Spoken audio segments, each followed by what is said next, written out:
You don't really understand sometimes what a terrible burden it is to know some of the things that I know. And try to wake people up and impart this knowledge to them. And find out that they just have walls built in front of them. They want to be slaves. Now I risk sounding like a conspiracy theorist, but it's no longer a theory. What I'm about to say is fact. The secret organizations of the world power elite are no longer secret. They have planned and are now leading us into a one-world communist government.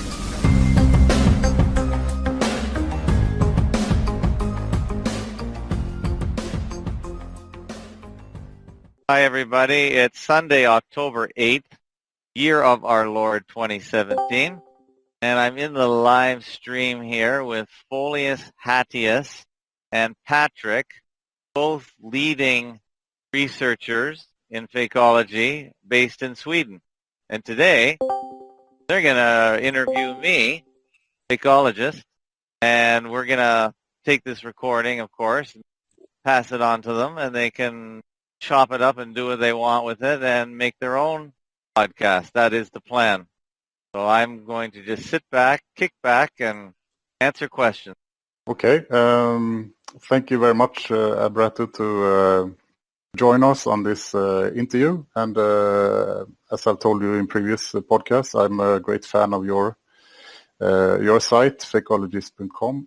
And it has been a great part of my awakening through about the media fakery in the world. And it's a little club, since almost all other truth seeker sites are not getting all the way, I think. And I think it would be good if you can start to tell us about a little bit about your awakening and why you started this blog and so on.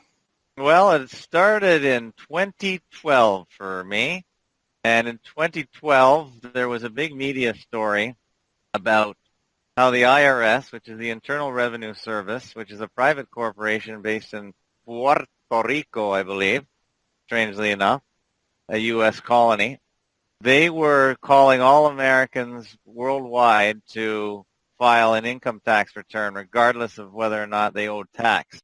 And I am a Canadian and an American citizen, and I had never filled out any tax forms because Canada and the United States have a tax treaty where any tax we pay in Canada as Americans or Canadians is 100% equivalent to whatever the IRS in the United States would charge. Now, normally it doesn't matter because if you're in Canada, you pay Canadian income tax. And if you're in the United States, you pay American income tax. Simple. But the IRS, I guess, was trying to track down tax evaders, of which I am not one of. And they didn't care where you were or what you were doing. They just wanted their piece of the pie. And to make sure they're getting their piece of the pie, they wanted you to file an income tax return, no matter where you lived, no matter where you got your income. If you're an American, fill out a tax return. And at the time, I'm a rule follower, of course, fully indoctrinated and compliant slave in the system. So I thought, well, what is this? What is going on here? And our top minister of finance, he got involved and he became involved in the story, which I thought added weight to the situation. I thought, wow, if he's talking about this, maybe I better pay attention. And he was saying, listen, guys, back off. Canadians, we have a special relationship. Stop bothering Americans living in Canada. Just leave us alone. We're not who you're after. If you're after other evaders that live in warm climates or something, but there's none of them are here. Anyway, I looked into it, and I started digging into the IRS because I was fully prepared to start being compliant. Of course, it would cost me a lot of money because I'd have to hire somebody to do it because I usually don't do my own tax returns. So I really didn't want to do it because I didn't want to spend more money for nothing, literally nothing. There's no, to this day, as I said earlier, I do not owe any taxes in the United States because we have the tax treaty, which means everything I pay up here is valid there and blah, blah, blah. Anyway, just the act of digging into the story led me into, I believe, someone like Alex Jones. A website like Alex Jones was a gatekeeper for truth because he talks a lot about the IRS. And then I saw a video on 9/11. And 9/11 at that point was already 11 years old. And I was curious as to really why the investigation into 9/11 was moving along so slowly. 11 years later, you figured, come on, if the entire most powerful nation, quote unquote, in the world is on the case, surely they must have gotten a little closer to solving this puppy, this biggest crime of the millennium. So I thought, what is going on anyway? So then I started stumbling upon videos such as Loose Change, and there was another video called In Plain Sight.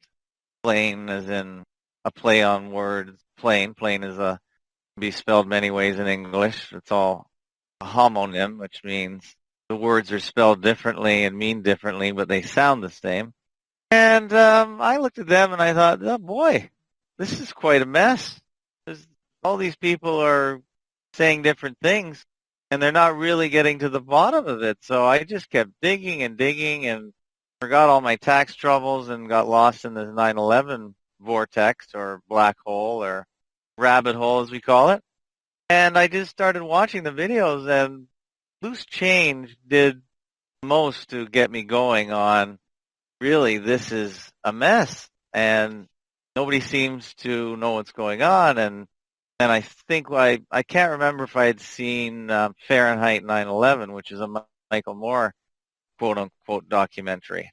And I can't remember if that came before 2012 for my viewing. Probably did. But I remember that really didn't do much. That just illustrated that the administration is incompetent, and therefore they're never going to get to the bottom of it either. Really just this one little kick in the pants that I got over official government business was what got me going into looking really, and it really hasn't stopped since the investigation for me. Yeah, and here I am today, still digging. But it's always one little thing that gets people going. Yeah, this is everybody's story. Yeah, very interesting, Ab. I just want to say, Patrick here, and I'm together with Martin here, and we're doing this show in Swedish called Radio Cubono, and we have been doing a few episodes, and we have been interviewing a person called Simon Shack, who's done a lot of investigation into 9/11 story and also the space and nuke hoax, and he's done his most known work is the movie September Clues, and this is a special episode we're doing in English and talking with you, Ab, and it's great to have you here and hear about the journey you have done, and you have a show where you have several hundred episodes now called Fakeologist Radio, right? Yes. Yeah, that's what... So then I started I have a website called Fakeologist.com, of course, as you just mentioned. Yeah. And when I started looking into the whole event, by the way, if you want to go to Fakeologist.com, go click on the top links. We have a lot of links all over the place. I'm not sure how familiar people are these days with websites since they think the internet is YouTube and Facebook. But if you go to my website, which, again, you better go there fast because I don't want to be a scaremonger, but the way the internet is probably going to change is that they're going to start regulating websites. And what they're going to do is they're going to make you go through hoops to get your website seen by everybody. They can't probably stop you from connecting to the internet, but they can regulate the internet and its websites to death. So the average person who's not technologically savvy will probably have a hard time finding your website if it's not approved. and they're going to use all kinds of security and safety excuses. And I would guess the average browser will probably require way too many clicks to find your website in the future if you're not approved. So just go to my website now while you can. Well, you can find it if you're just an average user. And on the top, there's something called rabbit trails. It might be under about, but there's a rabbit trails, which really gives my complete pathway. But suffices it to say, I've always been a huge radio file because I am in my vehicle, a vehicle, and vehicles are where most people listen to audio because you can't really watch TV while you're driving, but you can listen. And I used to listen to many big talk shows in North America, and one of them was the Howard Stern Show, which is the biggest radio show ever in North America. And I heard some of the people on his show, such as Jesse Ventura, who real name is Yano something or other, and he's the former governor of Minnesota, and he was on the Howard Stern Show, and he started talking about 9/11. And I was pretty interested at this point because now I'm a 9/11 researcher, so I was listening carefully because he's a governor, and and he's speaking frankly, he's sort of a guy on the outside, and he sounds like he's going after the truth because he's an outsider, he's an old wrestler, he doesn't give a care about what other people think about him, he's going to tell us the truth. That's what I thought. So I listened to him intently, and after he left me hanging pretty badly, I started looking on the internet for other audios that he was involved with, and lo and behold, I come right back to Alex Jones, who was busy interviewing this guy. And one thing about Alex Jones and his guests, he never, ever gets to the conclusion. He always says, come back, and we'll tell you what's going to happen. We'll tell you the truth. He always has you coming back. You never get it, and you are just left hanging show after show after segment after segment after commercial after commercial. You never get the goods, and it's fascinating how somebody can keep leading you on and baiting you like a donkey chasing a carrot attached to a stick in front of his head. You can never get the carrot. You just keep chasing it because it's always in front of you. And that's what I always thought listening to that guy's radio show. I said, we're never getting anywhere. We're either going in circles or we're not reaching the destination. So that was a frustration. So then I thought, well, now that I know what's really happened with 9/11, because I got to a movie called September Clues, which was done by Simon Shack, and it was an odd documentary because there was no narration. It was only video with some pretty good music and some text on the screen, but there was no narration, so they didn't really tell you what was happening or what they were concluding. They were just saying, here's some video that doesn't work, here's some text showing you what we're showing you on the video, and here's some good music to get you in the mood to think. And so therefore I thought, well, who did this, and I'm pretty sure I know what they're saying, but what else can they tell me about it? Because, of course, we like to be told directly what's going on. Please give me the summary. So I found a website called cluesforum.info, which is a bulletin board forum-type service, and I read, and then I figured out who the principals were behind the site, and I contacted them, and Simon and Hoi Polloi, both eventually I got talking to them, and that really sealed it for me. I said, well, I think I've just reached the end of the rainbow, and now I have a good feeling on what exactly happened on 9/11. And I was shocked, just shocked, that you could fool the entire world and nobody does anything about it, and nobody really seems to be saying anything about it. And here it is in plain sight. Here's the answer. So I decided to start a little radio broadcast on some software I found on the internet where you could pretty much host it yourself, be a radio host yourself. So I decided I'll play radio host, have a little fun at it, and just put out my little sign and see if anyone comes by and wants to talk about what I called hoax recovery. Because I was recovering from a hoax. I just wanted to see if anyone else was in the same situation. And of course, there were a few, not many, and we just started talking. And then I decided to keep it going with my own software, my own setup. And that's what I did. So I just kept going and doing some interviews and talking with people that I find interesting, most of whom are interested in the 9/11 event. Sometimes I talk with people that aren't really involved in fakeology, but I often find some kind of small link, and then I often like to crowbar my views on fakery and hoaxery and present it to the audience. And we've been going since 2012 all the way to 2017. It was about 5 years. And on we go. It's still interesting to me. And here I am talking to you. Yeah, more people are coming along and seeing what you have seen. How many shows have you done now, Ab? Well, I just finished posting what I call FAK 179.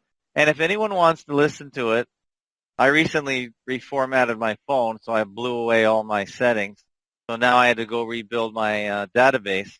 If you want to go to iTunes or any Android app, I recommend BeyondPod, BeyondPod. You could just search for Fakeologist, and you will find two different feeds. One for the main show, FAK 179 is what we're up to. I just recently talked with a radio personality called Palebo of Denmark. And I have another feed called Fakeologist Audio Chats, which is a new innovation that I came up with, where anyone can come to an audio server. In this case, we use Discord. You can log in. You can get verified to make sure you are who you say you are to an extent. And then you can talk about fakeology-related information, which is what we're doing right now, and broadcast live to the entire world. And that has been going strong as well, because most people are interested in new voices, because the old voices tend to just repeat, which is fine, but everyone likes to hear new people. So I'm up to what I call FAC, Fakeologist Audio Chat, I believe 370 episodes, some of which, including yesterday's, are over 9 hours long of various people talking about fakeologist-related material. So we've got a lot of material out there, and it's all free, all free for your perusal. And, of course, if you want to make a small donation to show your support and then keep encouraging, you're welcome to do so. Yeah. How do you make it go around, so to speak, Ab? I mean, you are putting a lot of time into this. Well, I don't have any other hobbies, really, other than raising a family, making a living, and I've always been a media junkie. Instead of reading the paper and just gobbling it all up and getting all upset and depressed, I read the paper and say, is there any way this is a real story? And if not, my immediate view is it's not a real story, in the sense that they're fabricating it to some extent or to a total extent. And I look for clues. And it's a hobby, really. It's not I don't do it for money.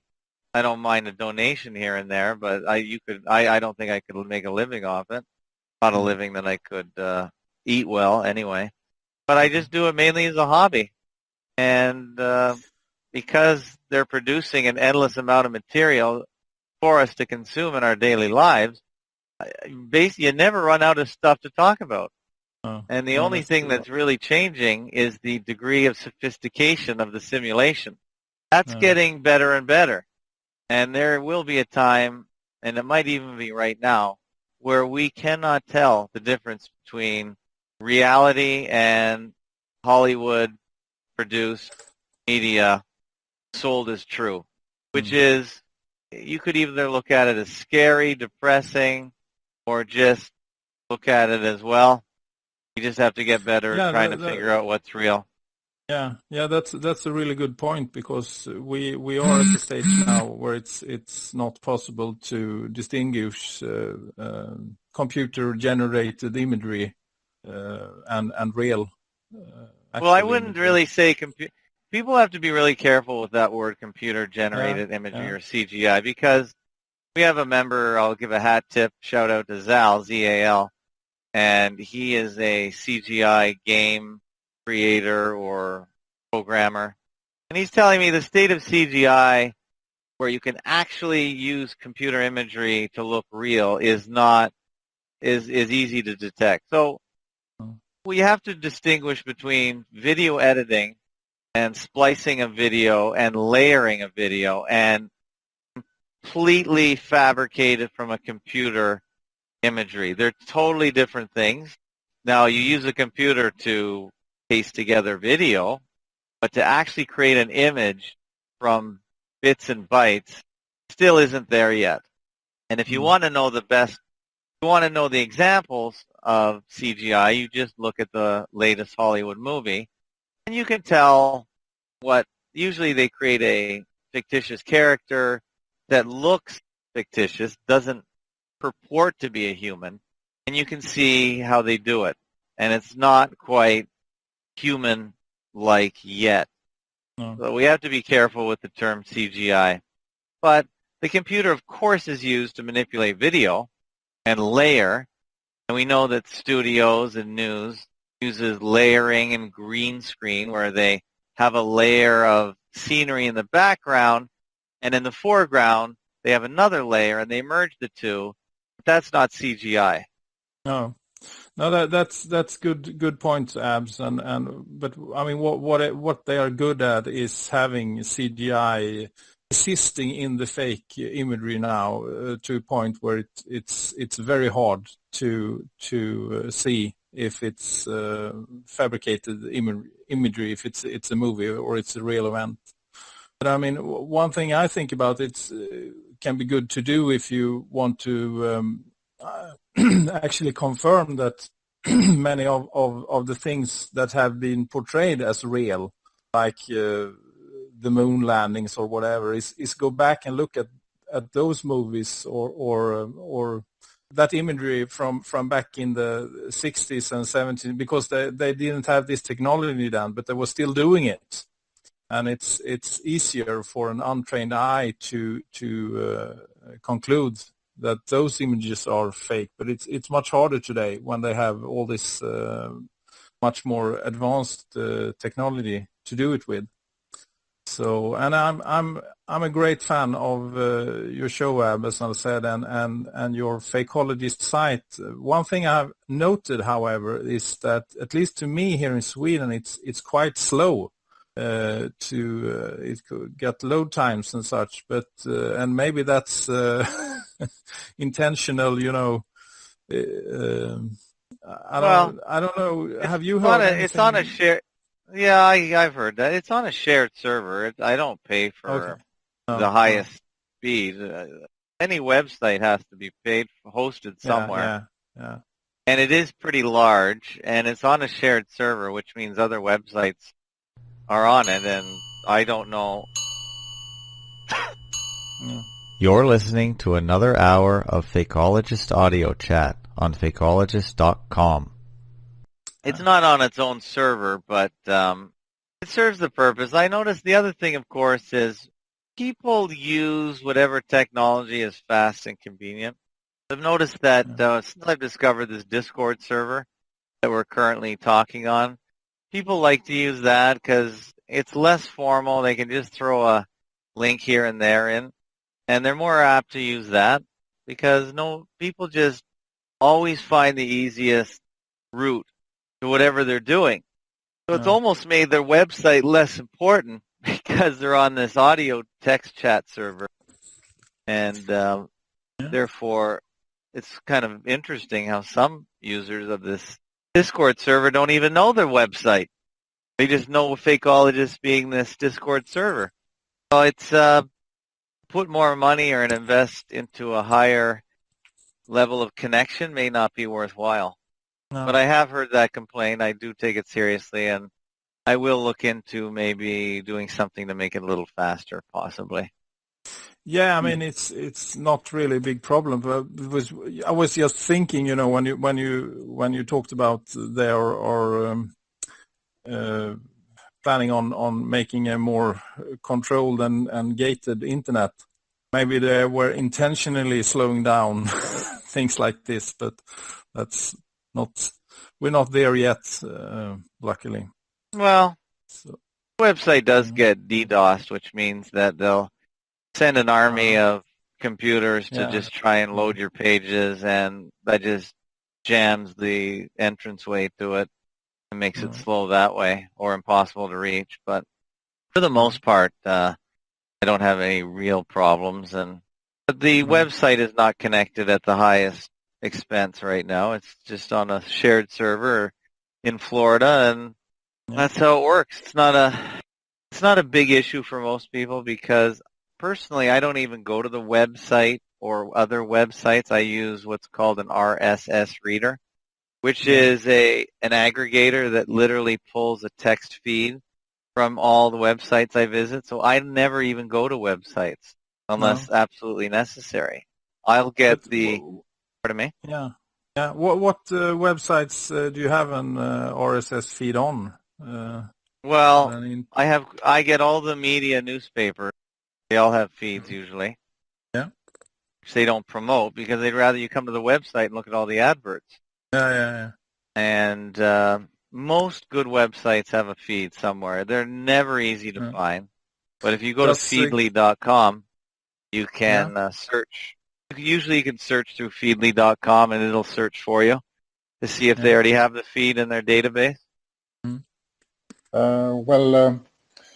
I thought we have done some previous shows in Radio Kibono. We have gone through 9/11 and the moon hoax, ISS satellites, and the nuclear bomb hoax. But then we thought we have heard you on your show talking or speculating a little bit about nuclear power, since it's much harder to break down this because you don't have this fake imagery to look at. You can see the power plant, but if you're convinced that nuclear bombs are not existent, and you start to wonder what the heck are they doing inside those plants then? And is it some kind of nuclear power that can exist? I think could you develop your thoughts about that? Yeah, can I just say something about that, Martin? That's true, Ab.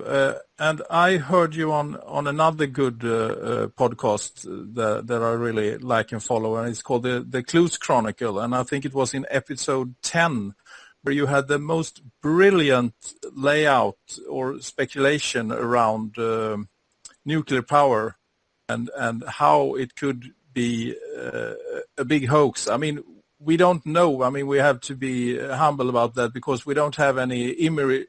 We don't have much to analyze imagery and such. But I think what's so good layout of how it could be done. So it would be great if you could say a few words about that, Ab. Well, really, when I discovered that the entire world could be fooled about just about anything, including big major things like 9/11. One moment. Then I thought, well, if the entire world can be fooled about 9/11 or just anything really big, then I basically went to my database and said, wait a minute, what else am I really frightful of? Since it seemed like the name of the game was scaring people, what else am I personally afraid of? Maybe not on a daily basis, but on any time I think about it, that I really stresses me out. That maybe might be a common theme often in the media. Well, if you go through your own list of things that, besides taxes and going to work, you're afraid of. One of them was always on the top of my list was nuclear bombs. Because we're told they have a weapon that can destroy the planet if it gets into the wrong hands.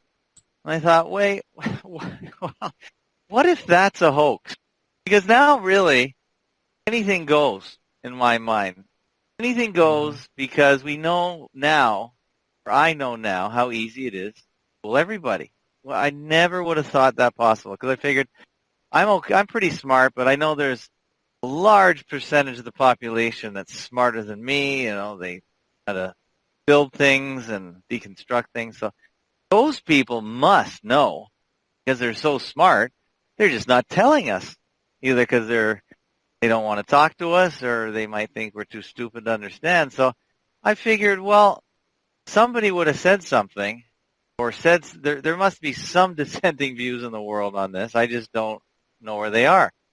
But I just started looking into the great Google and the other search engines and typing in the word whatever I was afraid of and hoax. So I put nuke hoax in, and I found one small video that said this is the evidence, video evidence of nuclear bombs specifically. And he was showing that there are problems with the footage. And they ask basic questions like, well, if this bomb is so deadly, why did the cameraman, how did he film it? I say, yeah, that's a really good question. That's really a basic question. You don't need to know anything about how nuclear bombs work or how the atoms collide. Here's the basic question. They tell you this thing can kill you, and yet this guy filmed it. How did he do that? Can we talk to that guy? And of course, there is no answer for it.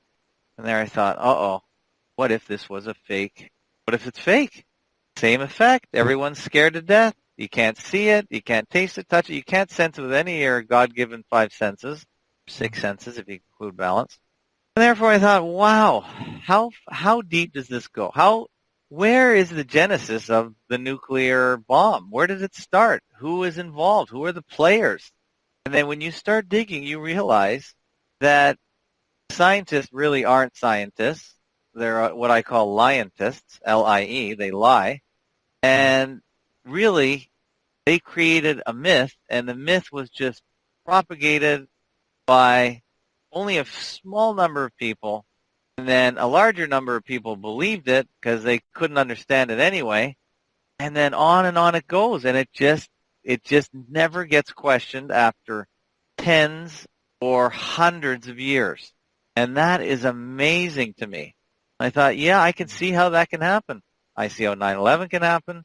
I can see it. And then that's really how I decided. I just started deconstructing the whole idea of nuclear science and the whole basis of this lie. Where does it start? And when you go down to the kernel, the core of the lie, you realize that it's just basic alchemy, which is just fake science. And alchemy means, in its basis terms, turning lead into gold. If you want to just boil it down, man has always wanted to turn lead into gold. Why? Because we always said gold was rare, therefore gold is valuable. So if we could just turn lead, which is widespread into gold, we'd all be rich. But of course, even the idea of turning something plentiful into something valuable is actually incorrect, because if we have too much of something, it's never going to be valuable. But anyway, just the idea of transmuting or changing one thing into another is just magic. It's fairy tale. It's fantasy. So that is the basis of nuclear. Yeah, that's a very interesting thought there, because I mean, when you talked about alchemy, for what are they doing? Well, they are selling humongous lies to us. They are turning lies into gold, so to speak, or to.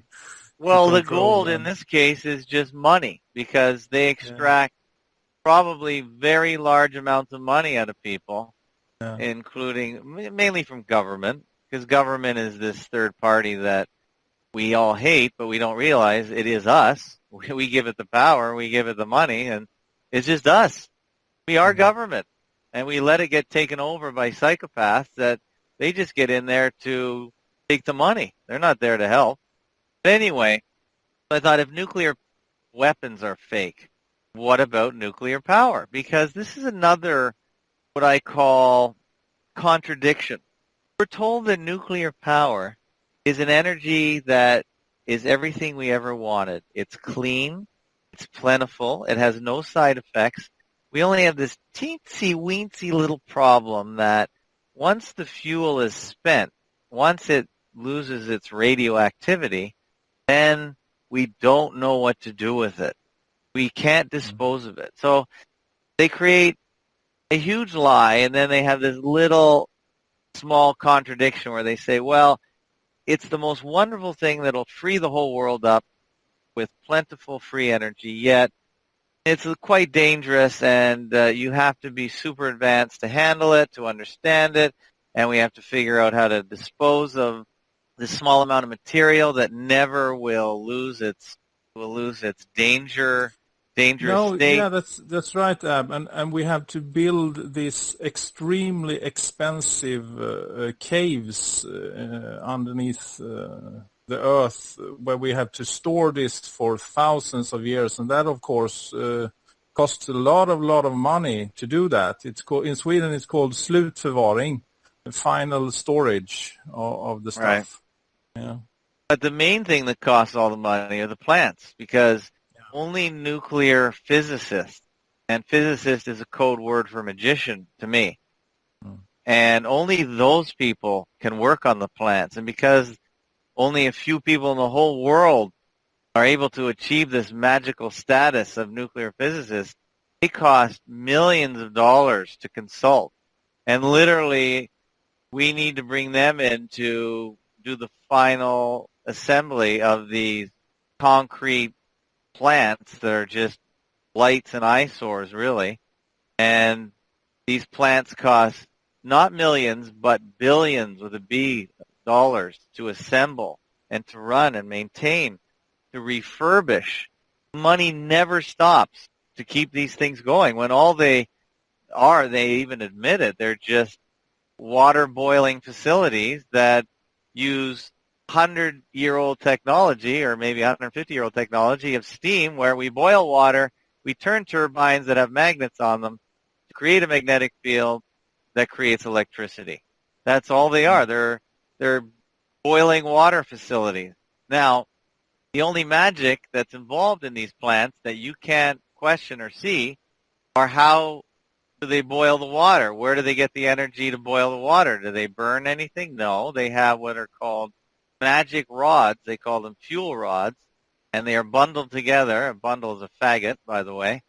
And they bundle them together in a Masonic or some kind of honeycomb shape. And once they're together, they start reacting or giving off radioactivity, which heats the water. But it's this magic bundle that has all the alchemy going on in it. Only a few people can handle or work with this. It's literally like some comic books where they have just this magic rock, or just this magic object that has this endless energy, which is toxic, we're told, or dangerous, but it can boil water. That's all it is. That's all they report. And they build these billion-dollar facilities to boil water and use ancient, or not ancient, but industrial era technology called steam to generate electricity. Yeah. And really, there's no way to question the kernel of lie, because it's only a small part of the whole plant that's the lie. Everything else is there. So that's the part that you can't really see or question, which is the magic black rods or faggots, bundles of sticks. Ironically, the bundle represents the fasci, which is the power symbolism of the Roman Empire.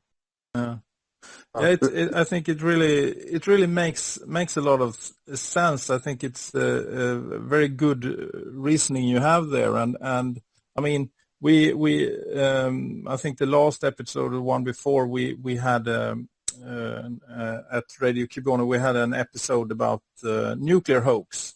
And that's pretty, I mean, there we have very conclusive evidence because of the imagery and the horrible propaganda movies from the 60s that makes it pretty obvious that this is not real things because it's movie effects from the 60s. But I mean, in concerns of the suspected or the atom hoax, we have less to go on. But I think it makes a lot of sense because the nuclear energy or the nuclear science, as you described it, I mean, that was invented also in the 40s along with the atom bomb, and that is what is used now for these nuclear power plants. And as Simon pointed out, if you say falsus in uno, falsus in omnibus, that is one lie, everything lie. So I think this makes a lot of sense, and it's very interesting. And the problem is only a small part of the whole thing is a lie. Yeah. And everything else is real. The plants are real. They really do boil water.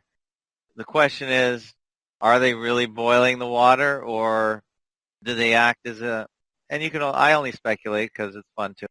Is the electricity really going in or coming out of the plant? Do they really boil much? Because I see plants all the time and the water is rarely boiling. In other words, I don't usually see, if you have any kind of steam engine, you have to create excess steam. You have enough steam to turn the turbines, and the rest of the steam has to blow out the top. Yeah. That's just the way steam works. You see a steam engine, it's chugging along. It has to create excess steam to make the thing move, and then the rest blows out the top. But we have power plants near to where I live, and rarely do I see any steam coming out of them. Yet we're told that they produce, where I live, more than half the power at all times. They're what's called the base power. So where I live, the power, they say half our power comes from those plants. Yet they're never steaming. And I see them every day. Rarely do I see steam coming out of them. So what are they doing? Don't tell me they're capturing all the steam, because that's not how engines work. No. Oh, that's very interesting. And I think you said a very good thing also on I think it was about that, that Clues Chronicle episode 10 I listened to, and you said if you're going to lie about something like these guys are doing, you should always lie about something we cannot verify. We cannot see the atoms. We cannot go up into space and see what's happening there. So those are perfect areas to lie about. Yes. Anything you can't sense. You can't see electricity. You can sense it if you touch a live wire, but that doesn't tell you which way it's going, if it's coming or going, because actually alternating current, that's all it does. It comes and goes. It goes one way and reverses. It goes back the other. And it's that's another strange anomaly about how electricity works that most people can't wrap their head around, really. It's very, very odd. Electricity may as well be magic to most people. It's very, very, very poorly understood. Yeah. But my final point with nuclear energy is that if it could save the world, it would be widespread and used everywhere. But it's not. And they create stories to get rid of it because they know if it's ever figured out, or if they want to put the lie to rest before too many people get too smart, which may or may not ever happen, then they'll create what's called an exit strategy to phase it out and to eliminate it completely from history and replace it with something else. And the idea that they're trying other very unstable and unreliable forms of energy, like wind and solar, just proves that they really have no idea, other than burning stuff, how to generate power. Again, if nuclear was so wonderful, then it would be everywhere, and we wouldn't be talking about any alternative energy, because we wouldn't need them. Yeah, But you kind of wonder where do all the power come from then? If it doesn't come from nuclear power, where is the power source for? Well, you don't have to wonder. In Ontario, where I live, our power company started with hydro. That's why we call the power company Hydro, Ontario Hydro, which is moving water. Water goes from one level to another, and when it travels down, you can turn things. And that's where our power comes from. And any water never stops moving. It doesn't stop in the morning, at night. It slows down, I guess, in the winter. But if it's a big enough source, then even super cold temperatures don't stop it. And that's where most of our power comes from. The rest comes from burning stuff and boiling water. That's it. It's not hard. We know fire. Fire is real. You know, when they discovered fire way back and whenever they did, that changed everything.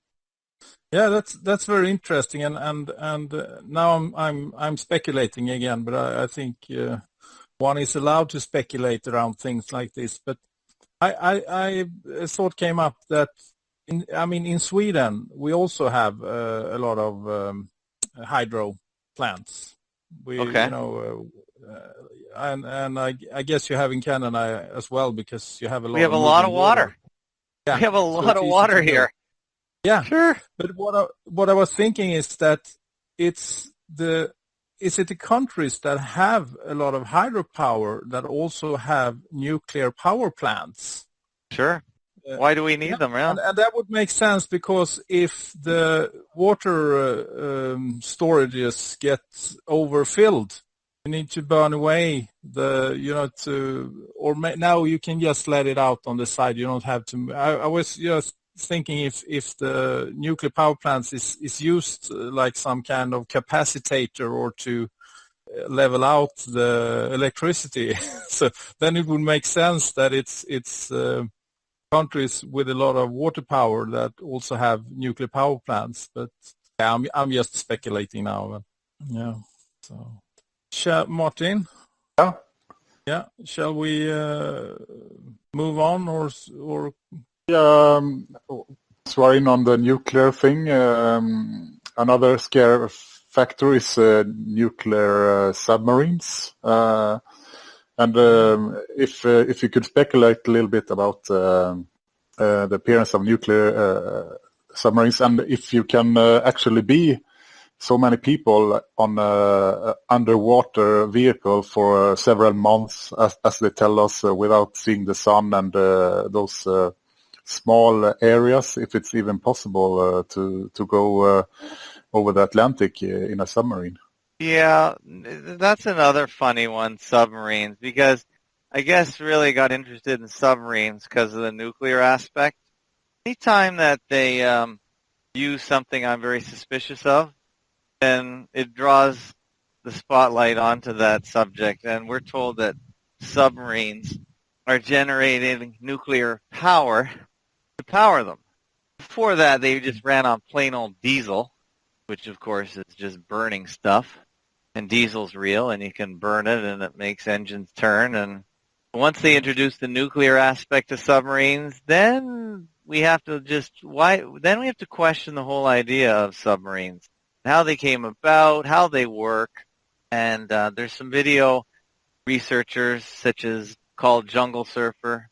He's asking questions about just the general layout and how do they actually work, and we're told they can even do things like launch intercontinental ballistic missiles, which are another suspicious thing. How could they do that from underwater? Because water is very resistant compared to air. And I'm not sure you could really angle or launch something from underwater without severe problems guiding it, because we know water is very dense. And that doesn't make sense either. And how could you explode things underwater? How does that work? How could you launch something from one side of the earth to the other and aim it and actually hit a target? I mean, all this stuff smells like science fiction. And the only proof we have of these things happening are video. And we've already decided and agreed upon after 9/11 that video can be manipulated to look real when it's fake. We all agree in the whole world about this because we all watch movies. And most of the time, we're looking at fake or invented or fictive material. So we all agree we can be fooled and we can let our mind tell us that it's believable, but we know that it's really fake. So submarines, how does nuclear power work on a submarine? How would it even work? Doesn't really make sense. And does it make sense that if it's so dangerous, we have people living right beside it, underwater? I mean, there's just so many questions about submarines, and my conclusion right now is that they are actually just props. They are scary vehicles that are built. A prop is just something used in a Hollywood movie set that's made to look like something, but it isn't actually what it says it is. It's a placeholder or representative. So we're told that these boats can go underwater and stealthily travel all over the ocean without detection or easy detection and sink ships. And, of course, the ones that used them the most were the Germans, because the Germans are the evil empire that we fought for most of the 20th century, and they were the biggest users of them. What if they were just simply inventions of the British imagination to just keep the war business going for longer and get more ships built and sink old ships that needed to be replaced just for money? What if they are just another tool of deception and of fear? And Jungle Surfer was just really going through some of the schematics of these submarines and showing that even if we agree to what they say the layout is, it doesn't make sense. There's not enough room for 140 men to live and service those 140 men. And we're talking basic services, food and sanitation. And they never explain how any of that works. But they do show real boats floating along and going underwater and coming back up. The rest of the story is always filled in with Hollywood movies. Everything else is on a movie screen. Nothing else can be seen by us because we can't go underwater and watch a submarine launch an ICBM or a torpedo. We have to rely on video or Hollywood to show us that how it's done. That's an interest of mine. How much did the Germans take part in the media fakery, and what were the Germans told by their own government at the time? That's I'm a little bit curious about that. So listen, if we take nothing away from Fakeology, it is this: that there is a war, there is a constant power struggle, and it's not even a struggle, between rich and poor. The real division in society is between the super rich and everybody else. The super rich want to stay super rich, and in order to do that, they have to keep everyone below them fighting with each other, being afraid of each other, and not realizing the biggest deception of all, which is the money system that keeps the super rich running everything and everyone else doing all the work to keep the system going. So everything that we see in the world, government versus the people, it's just rich. I'm talking uber rich versus everyone else. That's what everything can be boiled down to. The governments do not work for the people. They work for the super rich, the uber rich, the wealthy, the royalty, the dukes, the duchesses, the people that had the money in the first place. They never lost it. They just changed the subject. They just changed the structure a little bit. And everything we witness today, that's what we're talking about. It's just rich versus poor. It's not black versus white, India versus China, U.S. versus USSR, none of that. Because all the governments are controlled by the ultra elite. And we're not talking about Bill Gates or Carlos Slim. These people are just put there to represent the super rich. We're talking about people whose names that don't get advertised.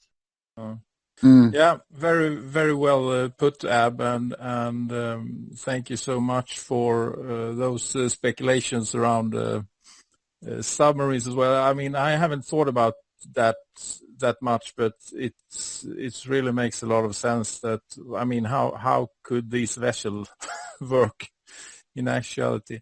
One other thing I've would like to bring up is that when I became aware about this fakery and started to spend a lot of time of looking into it, and it was about 1.5 years ago now, it was May last year that I became really aware about the 9/11 hoax and started investigating, and bumped into a lot of other things like space and atom bombs and nuclear power.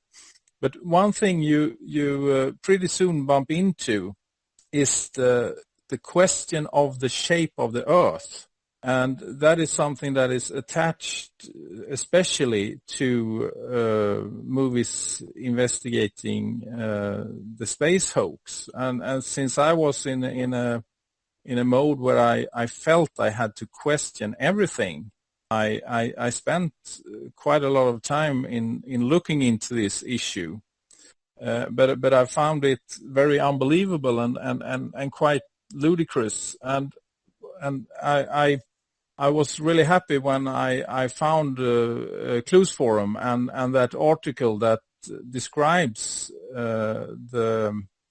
the flat Earth as a psychological operation called discredit by association. They want people to that looks into the space hoax and understand that it's a lie, that they want them to believe that the Earth is flat, because then if they promote these ideas to other people, they will find them very unbelievable, because most people don't think the Earth is flat, and I agree with that, and I think that, I mean, I have, as I said, looked into this a great deal, and you have the things with the horizon and such, and I don't find it plausible that the Earth shouldn't be round. But of course I cannot prove that. You cannot prove anything. But I find a lot, but it's easy to disprove things, and I find a lot of evidence that the Earth cannot be flat. I find it like a very strange idea to promote. And also when you look into history, it's never been a discussion, as I can see it, of the shape. I mean, already in Greek times they were in agreement with that the Earth was a ball, and you can even measure the size of that ball. But you have been investigating this a lot and have a lot of shows about it. And what are your thoughts around that now? Or could you say some words around that? I have a blog called flatearth.fakeologist.com, which I purposely segregated because it's a very contentious topic, more contentious than most other topics. So I decided I'll just segregate the material, because some people do believe in the discredit by association. My mind, however, is not made up in any way. I will entertain all aspects still. Discredit by association is a good theory, but I'm not going to discount anything I read and throw it out based on that one theory alone. And there are many good people that I think are genuine and not counterintelligence agents trying to discredit the whole questioning of NASA, because for me there's no question that NASA is a gatekeeping space operation that steals children's imaginations from speculating about anything beyond where they live. The whole solar system, the whole nature of the lights in the sky, the whole shape of the Earth, none of which I think has been properly investigated. And I am not convinced either way of any part of what we are told. Are you still there? One moment here. Seems like Ab dropped out, or did I drop out? Oh, I can hear you. Yeah, sorry, I lost my setting there for a minute. Yeah, I'm back. So I'm not convinced of any part of the flat Earth or the ball Earth. I am still open to speculation, and I am amazed that really nothing 3 years later, because this came onto the scene, I believe, in 2015 in a big way on the internet. So it's 2 years later, and I'm really still struggling with my own view, and therefore I leave it wide open for discussion. And I really don't think that anything needs to be shut down on this topic. I know I've made my decision on other things that are still controversial, but this one I'm staying open to, and I'm not convinced either way.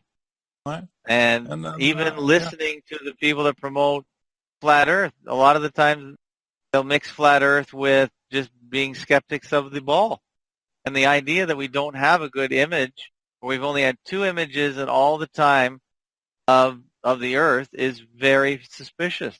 Why is that? I haven't heard one good reason why. So therefore, my investigation is still wide open.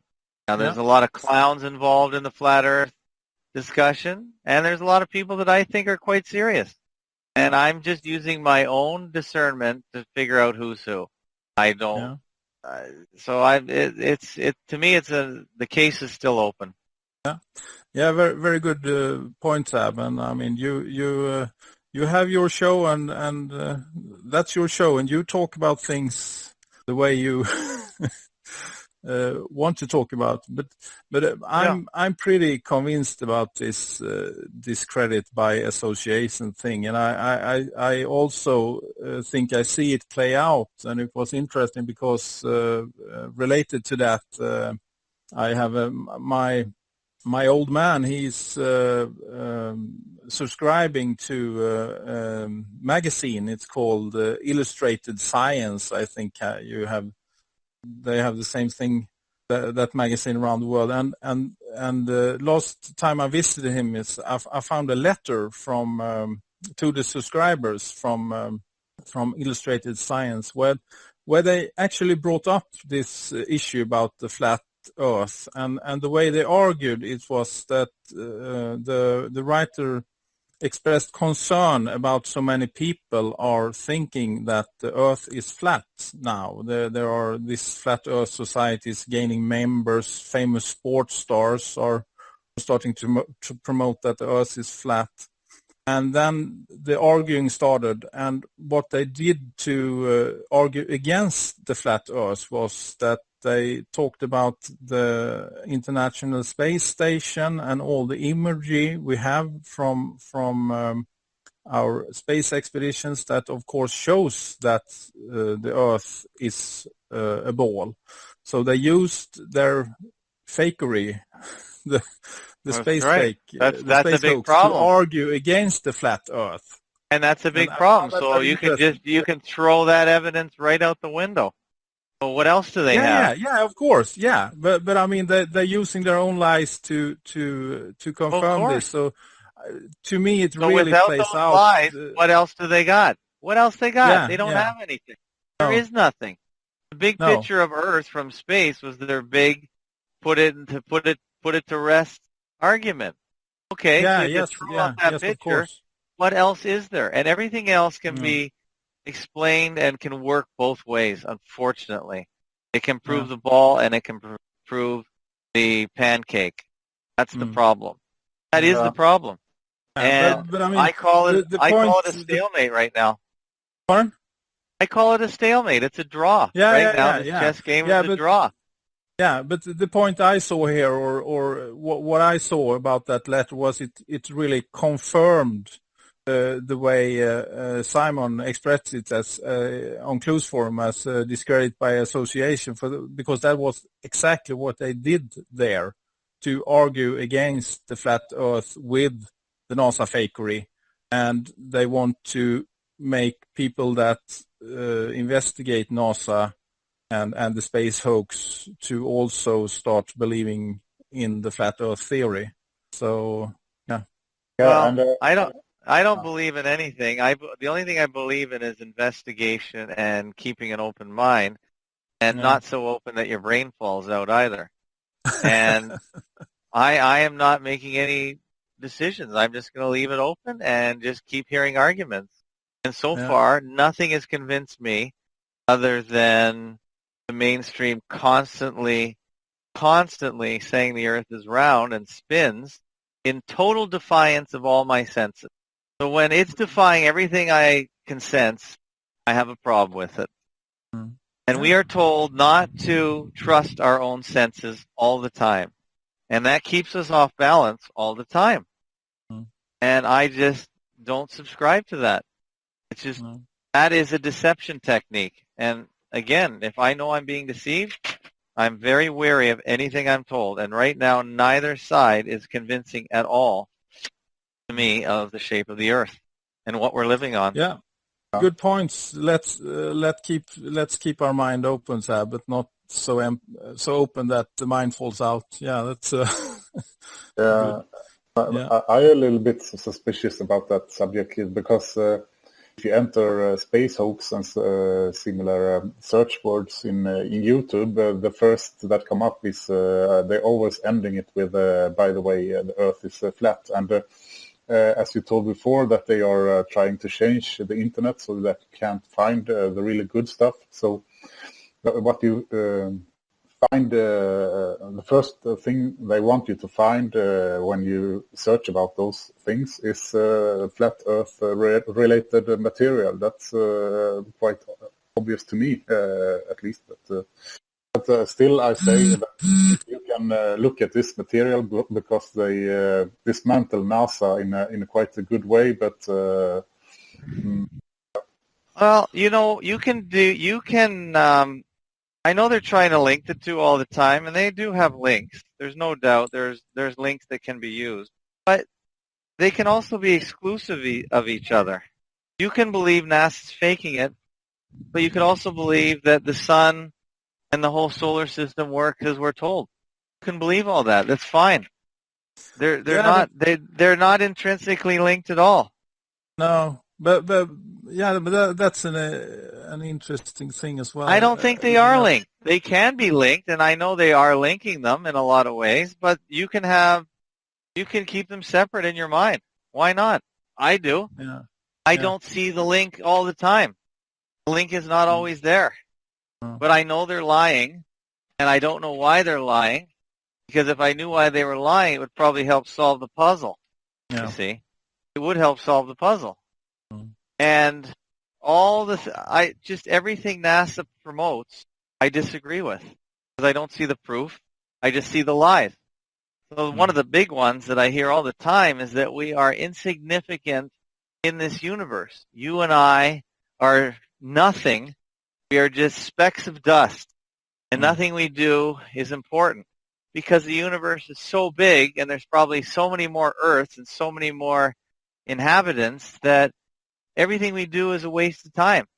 And just that, promoting that helplessness and uselessness of humanity is, I think, anti-human, and it really creates a very depressed culture. Yeah. If you know that this is it, this is all there is, there's nowhere to go, make the best of it and be kind to each other. That way, yeah, that might be so. But I also think that changes your perspective. Yeah, that's true. But one thing also I'm thinking about with this, if we're talking about the solar system, I'm been together with Simon looking into the different models that were around before. Now we have the Copernican view, the heliocentric solar system, but there are other models from historically that are looking very interesting and makes even more sense than the Copernican system. But to me, that is the total different issue from the flat Earth issue. I don't see that they are connected. I mean, you can question heliocentrism without questioning the shape of the Earth or that it's most likely round. Well, one of the tests that I've done, and I'm not totally convinced that my evidence is proving one way or the other, is just looking for the curvature. If you take their numbers and plug them in, their curvature formula, it seems that we can see things that we shouldn't be able to see if there was a curve based on their numbers. And the fact that the official story is spouted by Neil deGrasse Tyson and other NASA apologists, the idea that they keep changing their position, for instance, going from a ball to an oblate spheroid, these changing positions to cover for their lies, that also causes huge problems. So really, like I said, my investigation is wide open.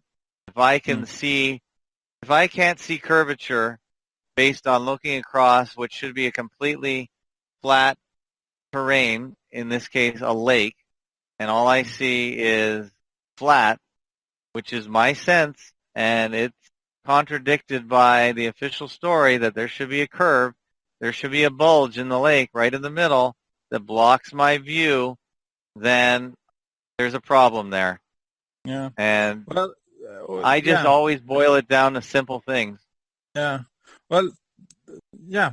I mean, we could speculate around these things, but I don't want to go into the particular issue now of talking about if the shape of the Earth. But thank you so much, Ab, and this has been a great talk, and we went through everything, and you are an excellent radio voice, much better than we are, but we're trying.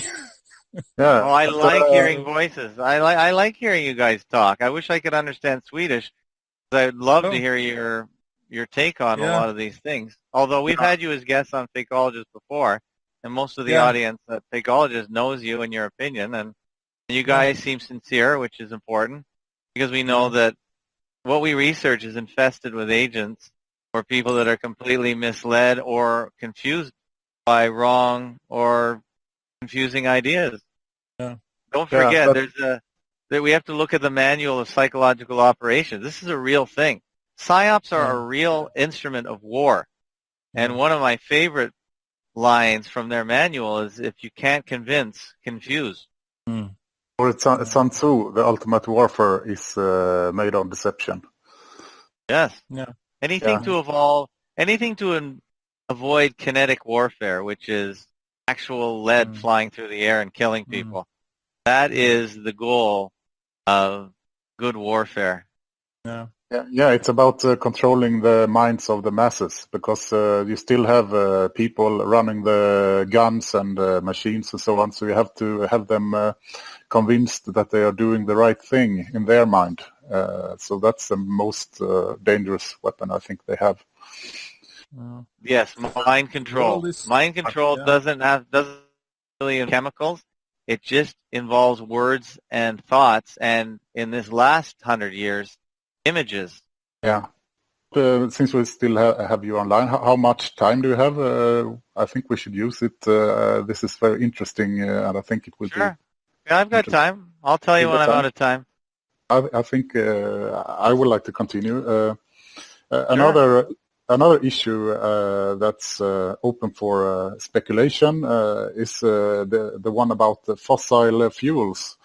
And they are telling us that it's old animals that died and got down in the sediment of the ocean, and then they had a lot of pressure above them, and it turned them into oil. And I've heard some... that might not be the case, that maybe fossil fuels is instead a mineral that's natural created in the earth, and it's therefore not an ending supply. What's your thought about that? Yeah, well, now we're talking about dead dinosaurs, and that is somewhat linked to this whole story. Fossils as in dinosaur bones that are decomposing, and since scarcity is the only way to increase prices. If you say something is not available, then it drives up the price. When if it's plentiful, like water and air, then really we can't increase the price other than distribute it. So therefore, I'm very suspicious of fossil fuels, oil in particular, and how plentiful and or can it regenerate. And if it is plentiful and can be regenerated quite easily, then we have a problem when we keep the price high. Because as we all know, the more of something that is available, the cheaper it is. And definitely, it's another thing that we can't see. It's hidden from us. It's in faraway places often.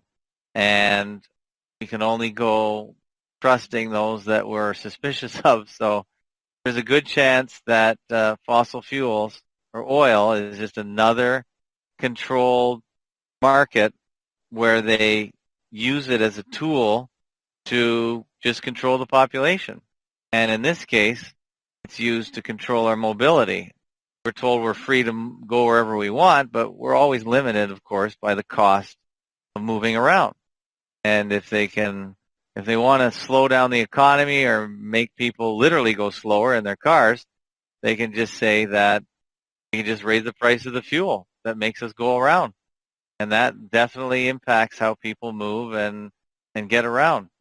So right now, energy, I think, is fairly affordable, so people are moving around. But if they want to triple the price of the base, which is oil, they can literally make the economy go down. And why would they do that? Well, a lot of people think that if they can crash the economy, then the people with all the money can go ahead and buy it all back up at bargain basement prices. And then when they release the stranglehold on energy, which seems to be the basis of our economy, then all of a sudden they have all that much more money because everything, the value of everything they just bought at bottom basement prices goes back up. And that's how they make money. You have to make money on waves.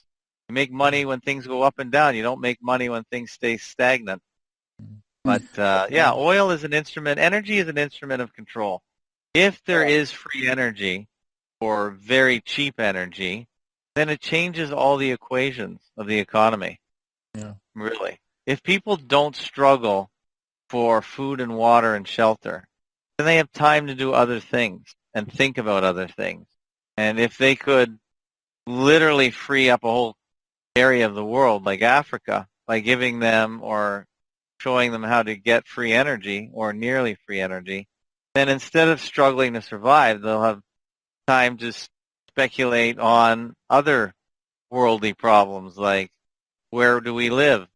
What is our position in the universe? Is there a universe? It just gives people more time to think.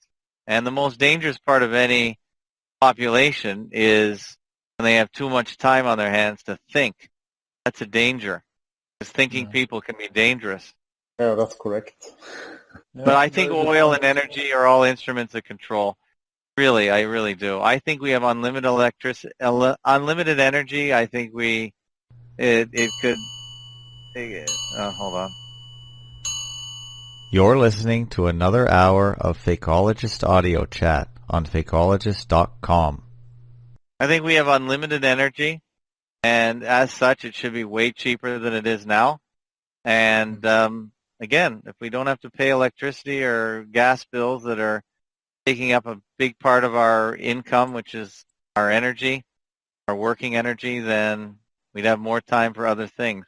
And I think you can see that here in Sweden as well, because the government is starting to tax solar energy. And Really? they are marketing solar energy as really clean and cheap. And maybe it is. I don't know about the production, if it's... but the idea to tax solar power, that should be the most clean energy source, that to me shows that they are not after the to have a clean environment. It's about control to raise the taxes so that we have to work even more to pay our bills. Yeah, I have solar power myself. I know it's real. I know it works. I can't tell you if it's clean or not because obviously someone has to make the solar panels and they have to keep making them because they do break and break down, and they are made of material that can decompose like everything else on this earth. But they do work. And I do think if they cut out the middleman and the distributor of anything, if you cut out the distributor and do it yourself, then there are real savings there. So if you have your own power and don't have to pay the distributor or the many middlemen, then that is cutting out a lot of money.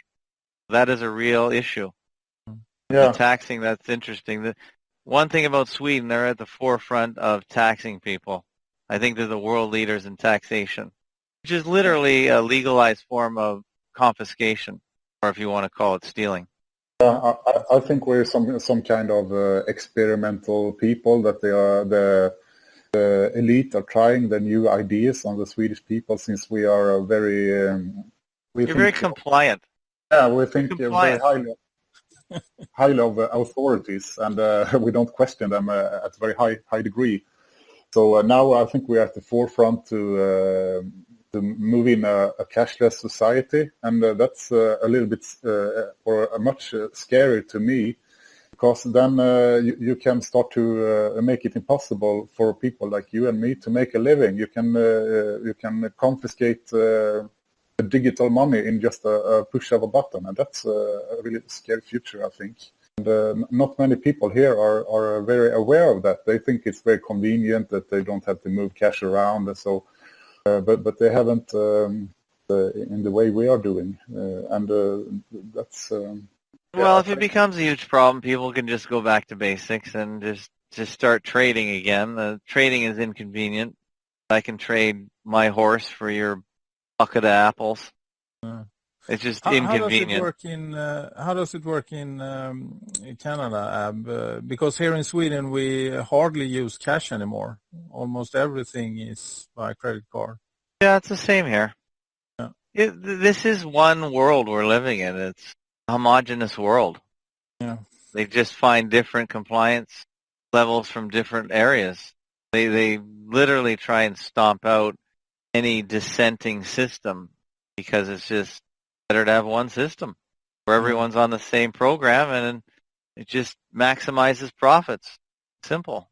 They always look at eliminating competition, and if it's money or people that live in certain countries with different ideas that they want to keep more of their own wealth to themselves, those all go against the program, and they all are competition that has to get stomped out. So if any real leader emerges in any country, in any sector, with any popularity, they have to stamp it out. And I don't know if there's any real people that rise to any level before they get stomped out. They must be controlled and or eliminated. That's competition. Yeah, I think again, it's a worldwide system. There's no difference between Canada and Sweden other than the level at which the program is advanced. And you guys might be ahead of us in many ways. You might be 10 years, 20 years ahead. Whatever is happening there is probably going to happen here. Yeah, I think so. I mean, after all, we have IKEA here now. We've had it for a long time, but you had it first. Yeah, that's network production company. I think IKEA they have spread all over the world, and it started in Sweden. Oh yeah. Yeah. And you can see here in Sweden also, especially in Gothenburg, that they are building everywhere, and the politicians are talking about densing the society and that we need to have growth of the economy. But it's actually contradictory, because nothing can grow forever. And the trend here is that they try to move the countryside population inside cities, and also together with a huge deal of immigration. So in great cities, and of course it's creating a lot of problems, and we deal with the problems at a daily basis here, so we don't think about the elite, and we are a a lot ahead about implementing the United Nations Agenda 2030. And if you look at the plan, you see that the plan is that everybody should live in highly controllable city areas and not be able to take care of themselves, because that's what the basis of life is to have your own piece of land where you can grow your own vegetable and have some animals, and that you are self-sufficient in a very high degree. And if you need something, you could take it from the area close to you before you look at the other side of the world. Like you have apples here from New Zealand, the other side of the world, and it's growing a great deal of very delicious apples here in Sweden. So it's so horrendous how the world are turning out to be. Yeah, well, yeah, it's definitely getting rid of self-sufficiency for sure, or nation sufficiency. The nation supplies its own food. It's just an integration that is only good for multinational corporations, which are just a power structure that's farther away from the people that they serve. Actually, it's just another form of control, corporations. Governments, corporations, when they merge, it's called fascism. Fascism isn't necessarily a German guy goose-stepping all around the place, putting people into camps. That's not really what fascism is. It's when corporations and government merge, and they're just interchangeable power structures. Yeah, and as you said before, Ab, I think it's a fallacy to think about terms of nations and different people. It's as you said, it's about the ones that got the stuff and the ones who don't, and they're working Yes. all together. Putin and Trump, and well, I mean they are. Yes, they work. They all work for the same elite. They all do. They all work together. You know, that's just something people can't get their head around.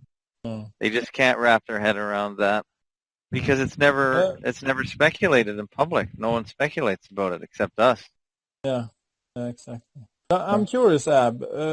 What are your thoughts about the future? And so I have children, and I've started thinking about things.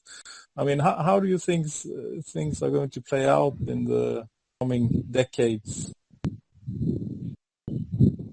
Well, about that? I think some science fiction novels offer clues, like Brave New World. Yeah. I think it's less of a science fiction book and more of a blueprint. Have you read that book? No, I haven't actually. I've started to read it, but I never was able to finish it. But I know some of the plot or synopsis. Yeah, it's basically to create a technocratic society where society is run by experts in everything. So we already see it happening in EU, in the European Union, where you have technocrats that are far away from the people they rule over, making all decisions on minutia, really. They literally have laws that they create to tell you how many feathers to put in a pillow. And everyone has to conform and comply because they've decided that's the best type of pillow for the most number of people. So it's all about managing the society down to a microscopic level. So every move that everyone makes, everything they consume, everything they learn will be decided by experts. And that is where we are going, into a technocracy. That will be controlled by the elite to their benefit. It'll be their technocrats making decisions that are best for them first and the people second. Yeah. But do you think they are going to succeed? Because, I mean, there seems they like are already. Are people waking up now? And, I mean, thanks to your show and thanks to what Simon and Hoi are doing in Clues Forum, etc., etc. Do you think? I think they are. They're already succeeding. Yeah, they're succeeding everywhere, fantastically. Of course, I agree. But do you think there is? I mean, if more and more people are waking up and starting to see these lies, will there maybe a renaissance? You know, like after the Middle Ages, when people understood that. Well, I'm not sure people are getting any smarter. They have all this technology that they could use, and there isn't much use of it. I don't see enough people making use of it. So I'm not totally encouraged at the moment. I've been doing my show for 5 years. I do get the odd interloper come in and become part of the community that seems real and genuine, and I enjoy what they have to say, but I don't see any widespread awakening. And if there is an awakening, it's going to be totally steered away from our advantage. For instance, the whole idea of fakeology, it's just a term I coined really just to illustrate the study of media fakery. But who comes along in the last couple of years? Donald Trump. He takes the word fakery and makes it to mean anything he disagrees with. Yeah. And he doesn't explain like we do what exactly the fakery is. And he's taken the word away from us, really, and used it to his advantage, his political advantage.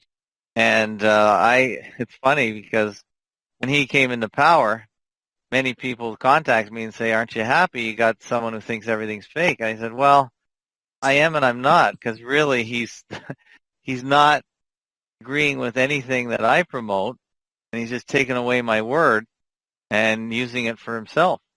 So he's actually probably going to do more harm than good. Yeah. No, I mean, and he's fake himself, so that doesn't... He's just an actor as well. Yeah. And people don't see that. They still don't get it, even though he is officially an actor, listed in the actors database.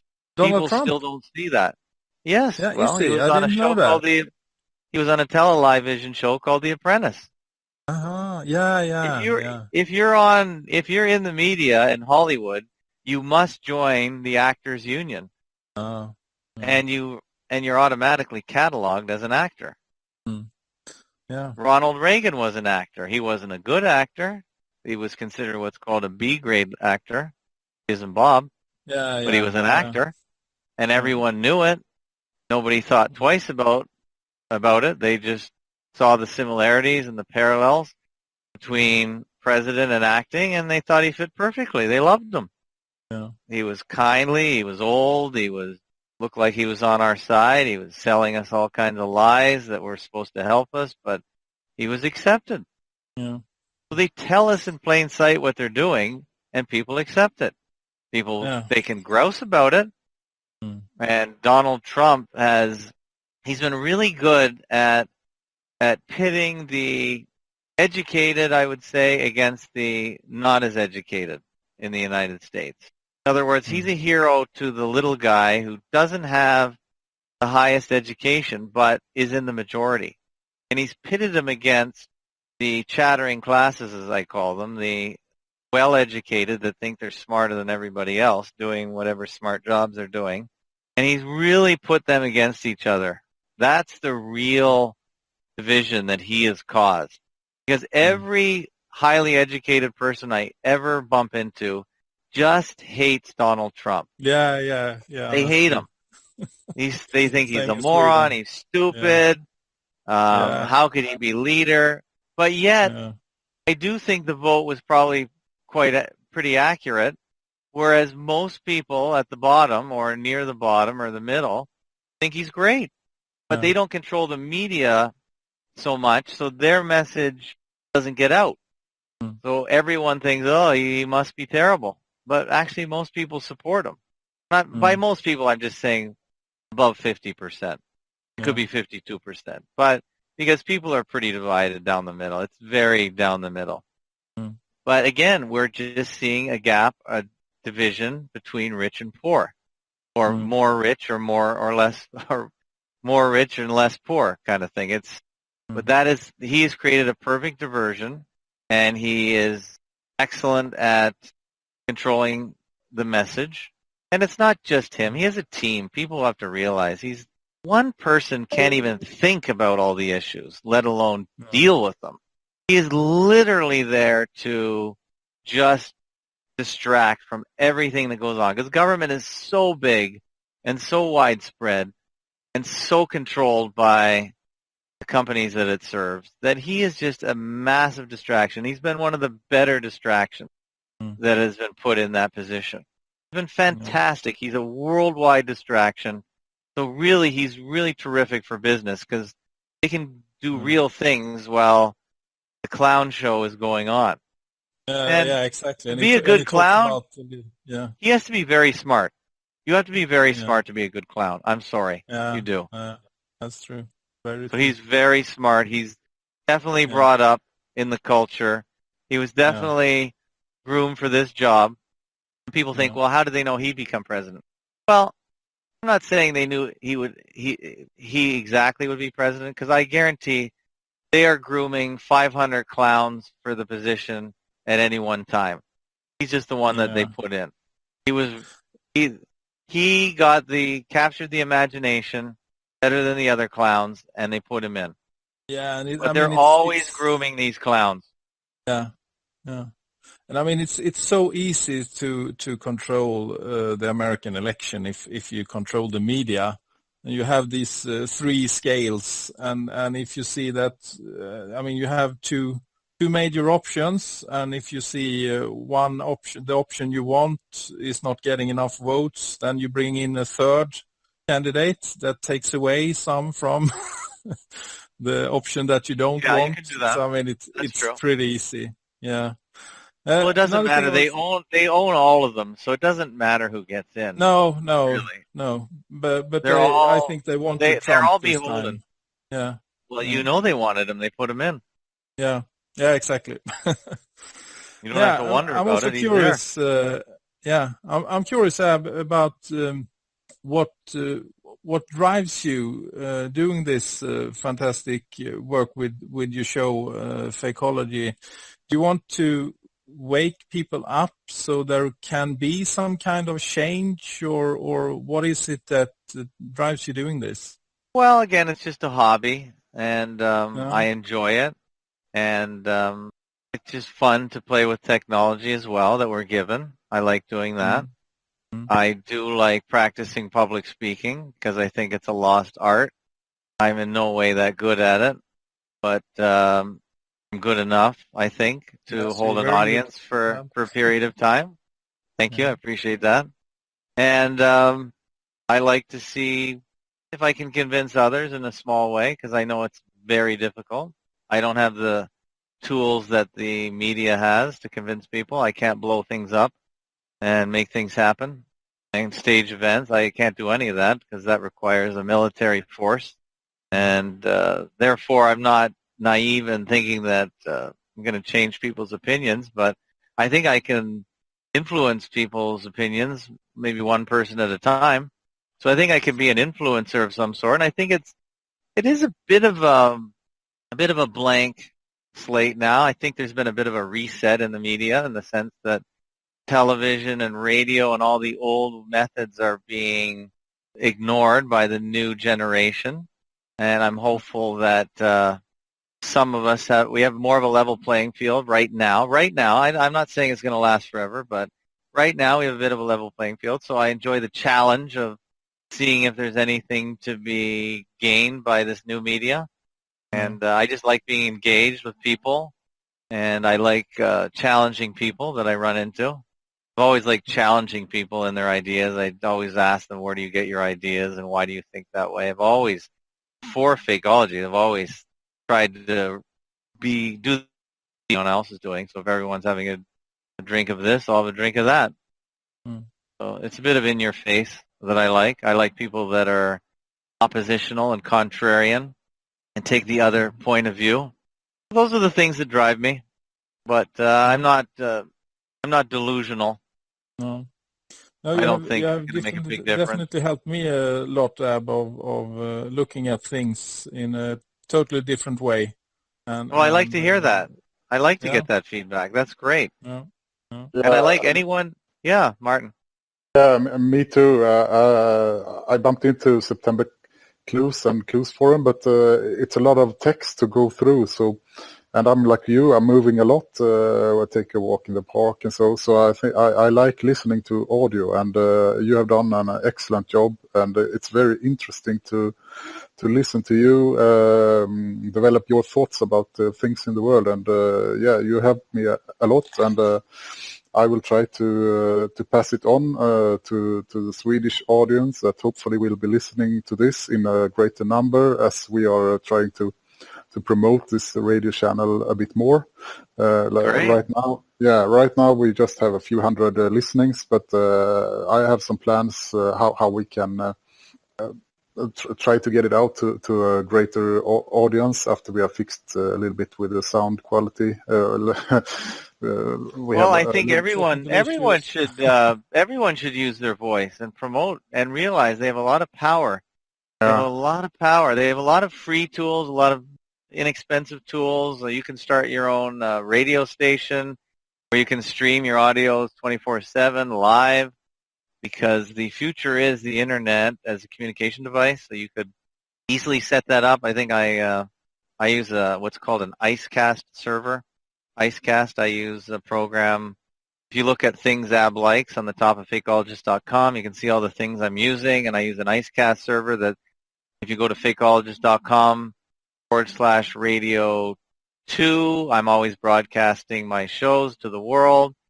Not very many people listen because they don't listen to streams as much, although Netflix is huge right now. Most people download the shows and listen on their device, so they don't have to be completely hooked up to the internet at all times, so they can just use it from their device. But we all have the tools. I think it's fabulous. I like I don't re-listen to my own shows, but I like listening to other people trying to create audios. And I'm still going through my 9-hour audio chat that I hardly spoke at all on, if at all. And I like hearing people being creative and speaking on Fakeology. Yeah, so but I get excited when new people talk and make sense and are spreading the word. So I like that you guys are here and you're talking, and maybe you'll encourage somebody else. I know most Swedes speak English, so a great way to practice your English. I think it's a very good country in that perspective. If you're a foreigner, so you should come and visit Ab. Come on, fine. Everyone. I'd love to. I think I'm gonna wait till I know someone in every country in Europe, and then just then become a radio vagabond, so I can just freeload off all Fakeologist listeners. I'll sell my house, sell my wife, and like Palais Bull, and just travel the world and only talk or stop with Fakeologists. See if we can build a big enough network where we can have a Fakeologist bed and breakfast. Yeah. How much is she? How much is she, Ab? She can't be. The price is too high for even me. I know. But no, I get inspired by Palais Bull, who I just listened to. By the way, I just put him in the iTunes feed. I noticed I didn't press the right button. He wasn't in the feed, but he kind of, if he's being honest, then it's funny that he just gave everything up and started wandering around the world and interviewing people. I actually found that kind of inspirational. It takes a lot of nerve to do that, just to stop everything and do that if it's true. I was curious about listeners, Ab. Do you have any idea how many people that listens to your show? How much? Well, I'm gonna say I get up to 1,000 downloads where people download the audio, and unfortunately, there is no way to determine who's listening. There's no one has a way to figure it out, and that is one of the big problems with monetization of the internet that everyone is having a problem with, including people that blow lots of money on YouTube, and that's actually probably the real story behind it. But really, I can see the downloads, I can see the partial downloads, but even if someone downloads it, it doesn't mean they listen to it. It's the old, if a tree falls in the forest and no one is there to hear it, doesn't make a sound. It's the same concept. So I always tell my listeners, the only way I know they're listening is send me an email on my contact page or make a small PayPal donation. Yeah. And if I see that, I know you're really listening. I see a small donation, and I'm only talking $1 a month. $1 a month is all it takes to keep people engaged. And I encourage everyone to ask for a small donation because it really does keep people motivated, including you guys. There's nothing wrong with it. If you want to encourage people to do what they're doing and be independent, and it's not easy, and I salute all creators of all types because I know how difficult it is to be motivated. I mean, just you guys getting this audio going, it's a task without professional equipment or professional engineers to help you do it. And just getting together or motivated to do it, it's not easy. It's so easy not to do things. So I really salute all creators all over the world, YouTubers, audio people. It takes a lot of work. So throwing them coffee money should be automatic. And if 1,000 people throw you coffee money, that's not bad. Yeah, we have to set up some kind of donation solution, but it's getting quite as well. We have some other independent media. As a matter of fact, we have a quite big independent media since original media is lying so much, but they are getting trouble with banking solutions, and so they are getting banned from PayPal and thrown out from SoundCloud and now other platforms that supply where you can put up the sound so other can download it. So it's a terrifying picture. It doesn't need to be terrifying. Listen, when you go into someone else's playground, you have to play by their rules. There are tools out there that don't appear controlled that you can make use of. And even if I can't get server space at all, if I'm denied server space by the entire world, as long as I can connect my computer to the internet, then people can get my audios. And most computers are connected to the internet that are desktop-based. So there are programs out there. For instance, if you can't download my program, you can get it through what's called syncing programs. They don't need any space on the cloud at all. They are direct. There's one program I use called Resilio Sync, SYNC.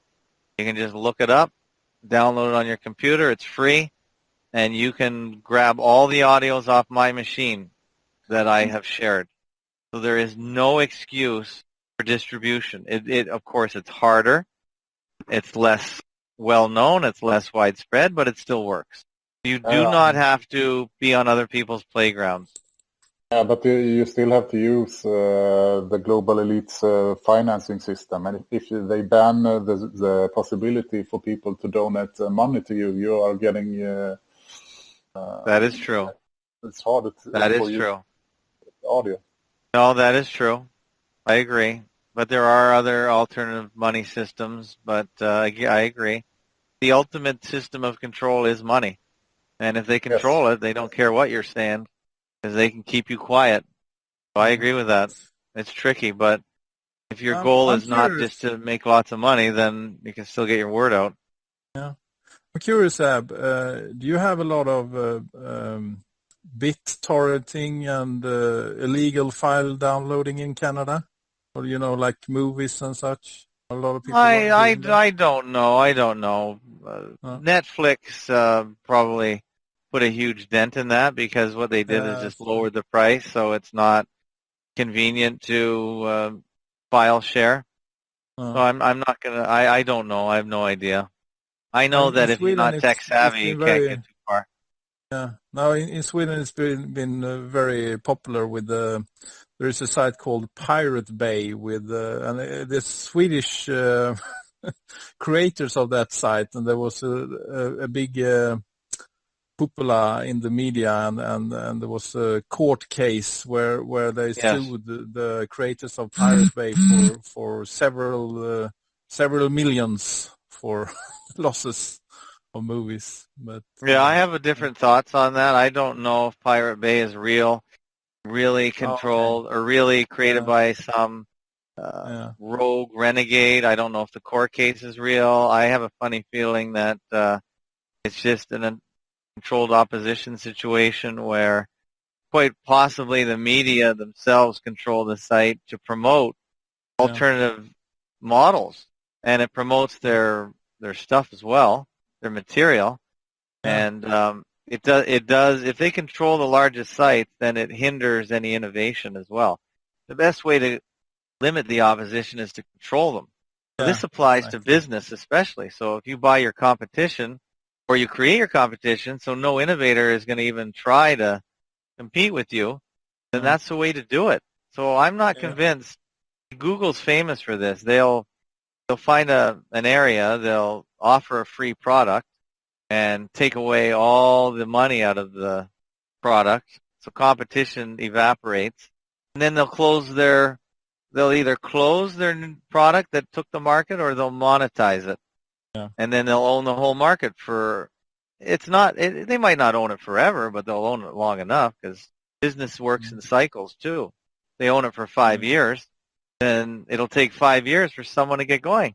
Because any organization takes time to reassemble and be created. Just go kick over an anthill. It took those ants weeks to make their anthill. You kick it over, and they're in disarray for weeks. But eventually they get everything back together. Yeah, we have this with Facebook now. I think it started to get popular in 2007 in Sweden, and then it was very popular and very free. You could post almost everything you wanted. Nothing got censored. But then I think it was 4 or 5 years ago they started with advertisement, and then they have created those big censor houses in Germany. I think they sit and they remove everything they think is racist or so.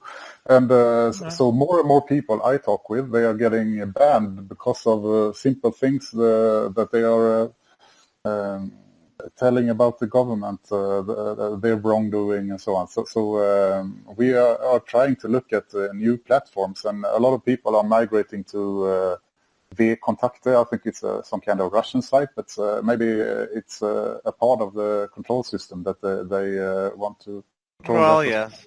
Well, as soon as the money gets involved, and the people that pay the bills there's an old saying, whoever pays the piper calls the tune.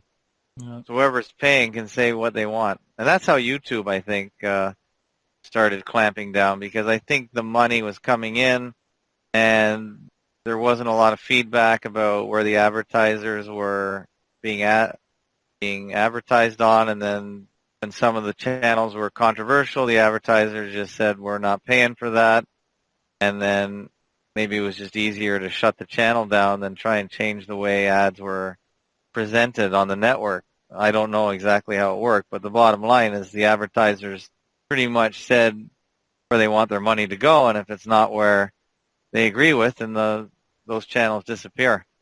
And if those channels are only there to make money, then they're going to disappear if they want to make money, because making videos takes a lot of effort too. If you're not getting paid, I don't see how you can do it, because everyone has to eat. Yeah, that's true.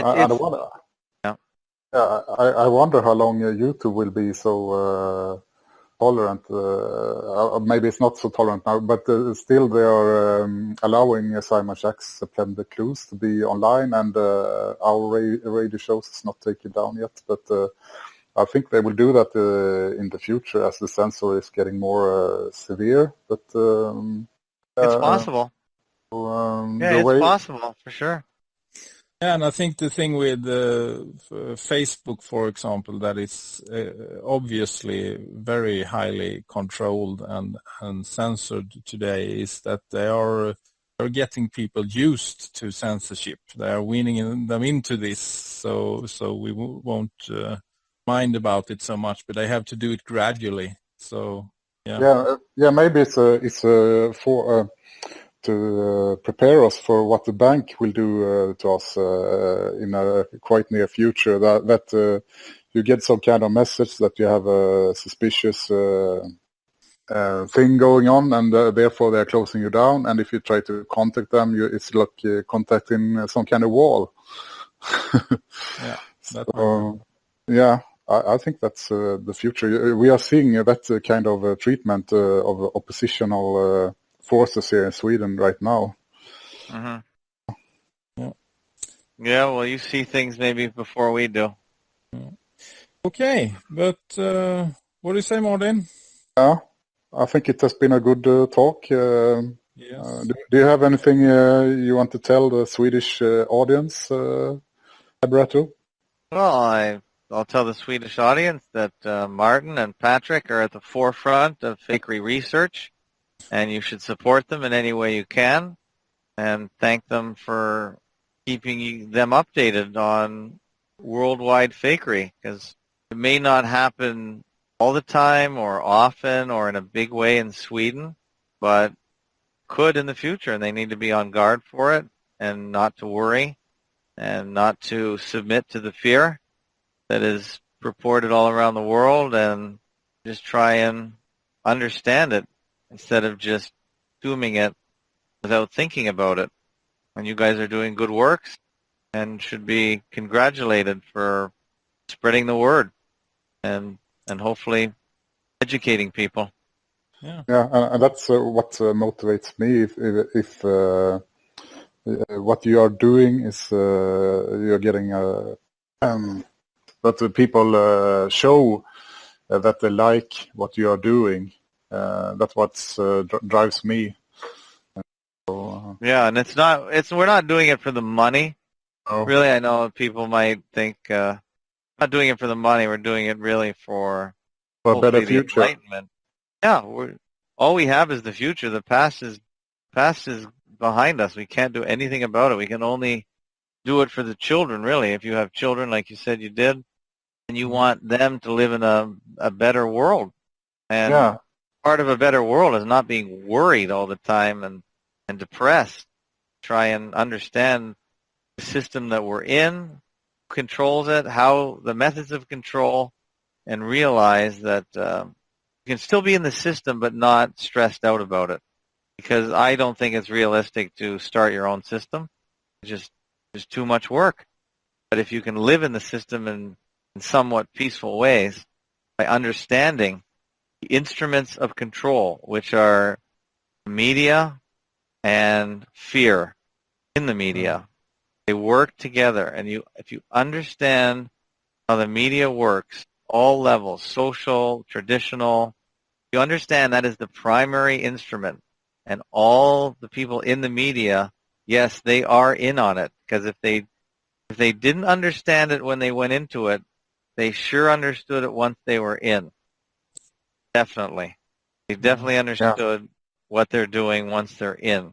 And if they want to stay in, they have to follow the rules like any other corporation. Therefore, they understand what they're doing. There's no doubt in my mind. It's like a doctor understands why people are sick. He can't really tell anybody because it doesn't do any good anyway. But once he's in, he understands.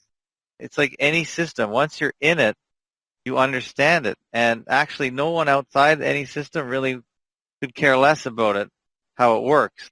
Yeah, and that's a point I would like to make there is that a lot of truthers, like David Icke, he has a background from the BBC, and he doesn't talk about those things that we do. So anyone who jumps off the media life and doesn't tell the things we are doing, you should be highly suspicious of those people.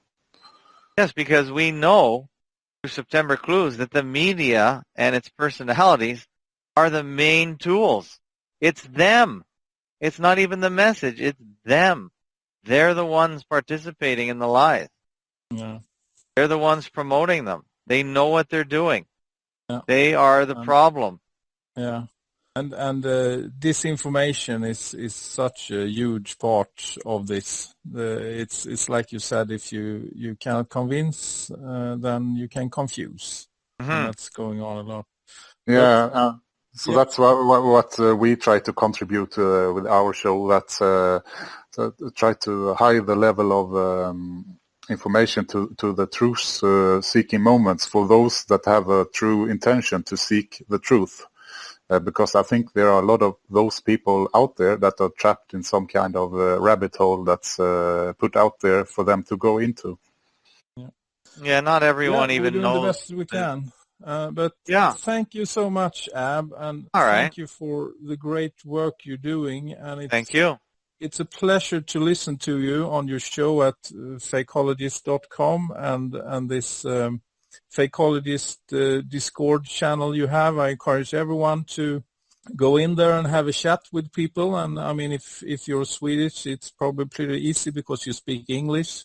So go ahead, everyone, and thank you so much, Abirato, for taking the time to talk with us. And we went through a lot of interesting subjects and were able to pick your brilliant mind and thinking around the nuke hoax and the atom hoax. And thank you so much. Yeah, we would be pleased to, if you do that tour, that you should definitely come to Gothenburg and have a talk here. And we're definitely interested in taking an interview with you again in the future as our podcast progresses. Oh, thank you. I appreciate that. Oh, yeah, sure. Swedish beer. Okay.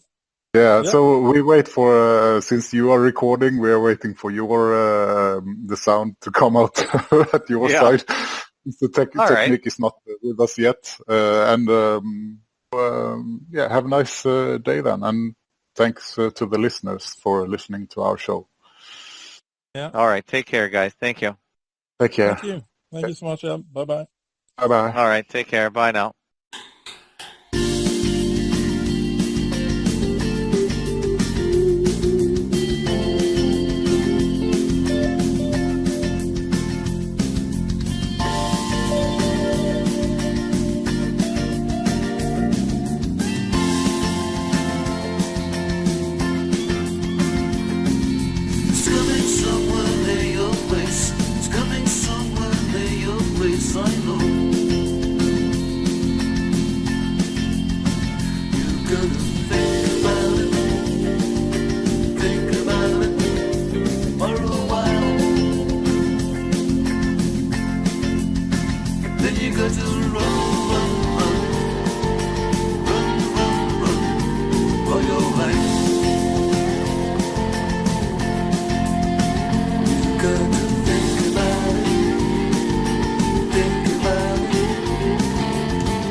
Mr. Jones owned a cotton plantation and many slaves. One day he was talking to the owner of the plantation next to his, and Mr. Jones was lamenting the fact that times were tough. He was having to work his slaves harder than ever, and was having trouble with some of them being disobedient or trying to run away. The other plantation owner said he knew someone who could help. Day 1. One day Mr. Jones called his slaves together so a man named Mr. Smith could talk to them. Before beginning, Mr. Smith whispered to Mr. Jones, "Whatever I say, do not contradict me or interfere, and I promise you your slave troubles will end."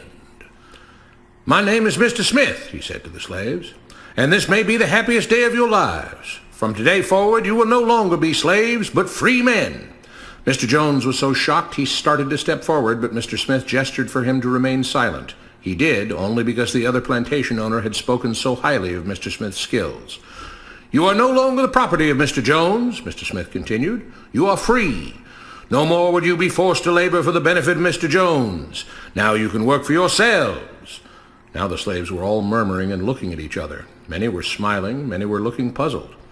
"In fact, you are now free to leave the plantation whenever you want," Mr. Smith said. "However, since we are surrounded by other plantations, if you leave, some other plantation owner will likely claim you as his own the moment you set foot on his property. So I urge you not to risk your newfound freedom by doing something so foolish. Instead, I suggest that you stay here, no longer as slaves, but as willing participants and part owners of this plantation. Yes, this is now your plantation." Mr. Jones bit his tongue to keep from objecting. "For now, we might as well leave Mr. Jones in charge," said Mr. Smith, "since he is the only one with any experience at running a plantation, which is quite a complicated thing to manage. But he will no longer be your master, but just another worker on the plantation. In fact, he will now be using his organizational and management skills to serve you. Whatever problems you may have had with him before, you are now all equals, and you need each other to make this work. If we all cooperate and work together, we can all reap the benefits together. In honor of this happy occasion, I present you this new symbol of togetherness and cooperation, this flag, which shall be the emblem of the new, free Jones Plantation." He held up the new flag, but most of those listening were still too amazed to respond. "And this shall be our motto," Mr. Smith announced. "We work together as free men for our mutual benefit, pledging our allegiance to the Jones Plantation, which stands for prosperity, liberty, and justice for all. To celebrate, everyone has the rest of the day off. Enjoy your freedom, do as you please, and be back here tomorrow morning, bright and early, so that we may begin work on this great and noble new endeavor as equal free men." Finally convinced that Mr. Smith was serious, the former slaves applauded and cheered. Day 2.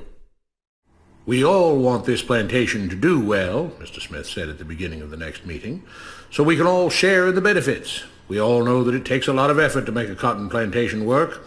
Just because you're all free doesn't mean you can stop working. In fact, since you're now working for yourselves, I expect you to work even harder than ever before, but now with pride and joy, knowing that you're working for yourselves. Of course, there still have to be rules. If everyone just does whatever he wants, the plantation won't produce anything. This experiment will fail, and we'll all starve. You should be thankful that Mr. Jones has agreed to stay on to lend his knowledge and skills to this endeavor, and I trust you will all do your own part to make this work. Several of you have been chosen to act as project supervisors to manage different aspects of the operation, to make sure everyone is doing his assigned job, to make sure that the rules are followed, and so on. The rest of you may head out to the fields to start your first day of work as free men." Day 3. The next morning, Mr. Smith had a grim expression on his face as the daily meeting began. "I have an unpleasant duty to do today," he said. "Yesterday, Charles was caught keeping some of the cotton he picked, presumably to sell for his own personal profit. That is against the rules. That is stealing. For that, Charles must be punished." 2 men tied Charles to the whipping post. "I take no joy in this," Mr. Smith continued, "but you must understand, if we do not maintain order, if we do not have rules that we all abide by, then the plantation will fail, and we will all suffer." The whip cracked against Charles' back. "But if we all pitch in for the common good, then we can all prosper. Being free doesn't mean you should be selfish and greedy. We must each do our assigned duties and obey the rules, and then we can all benefit, and each of you will receive your appropriate share of the profits." A young man named Samuel stepped forward.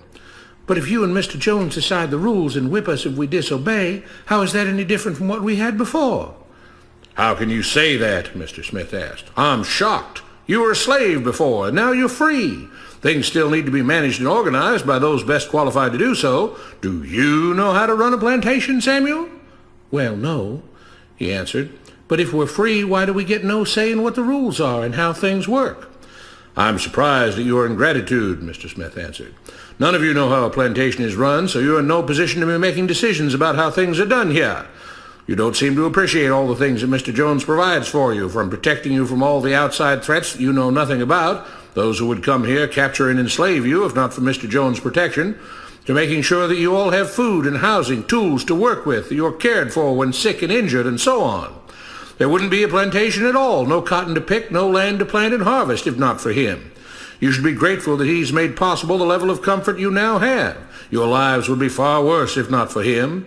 Nevertheless, as free and equal participants in this endeavor, from now on at each meeting, any worker may have 2 minutes to ask questions or voice suggestions or complaints." With that, the workers all seemed satisfied and headed out again to the fields to pick the cotton. Day 4. "I have a big announcement," Mr. Smith said as the daily meeting began.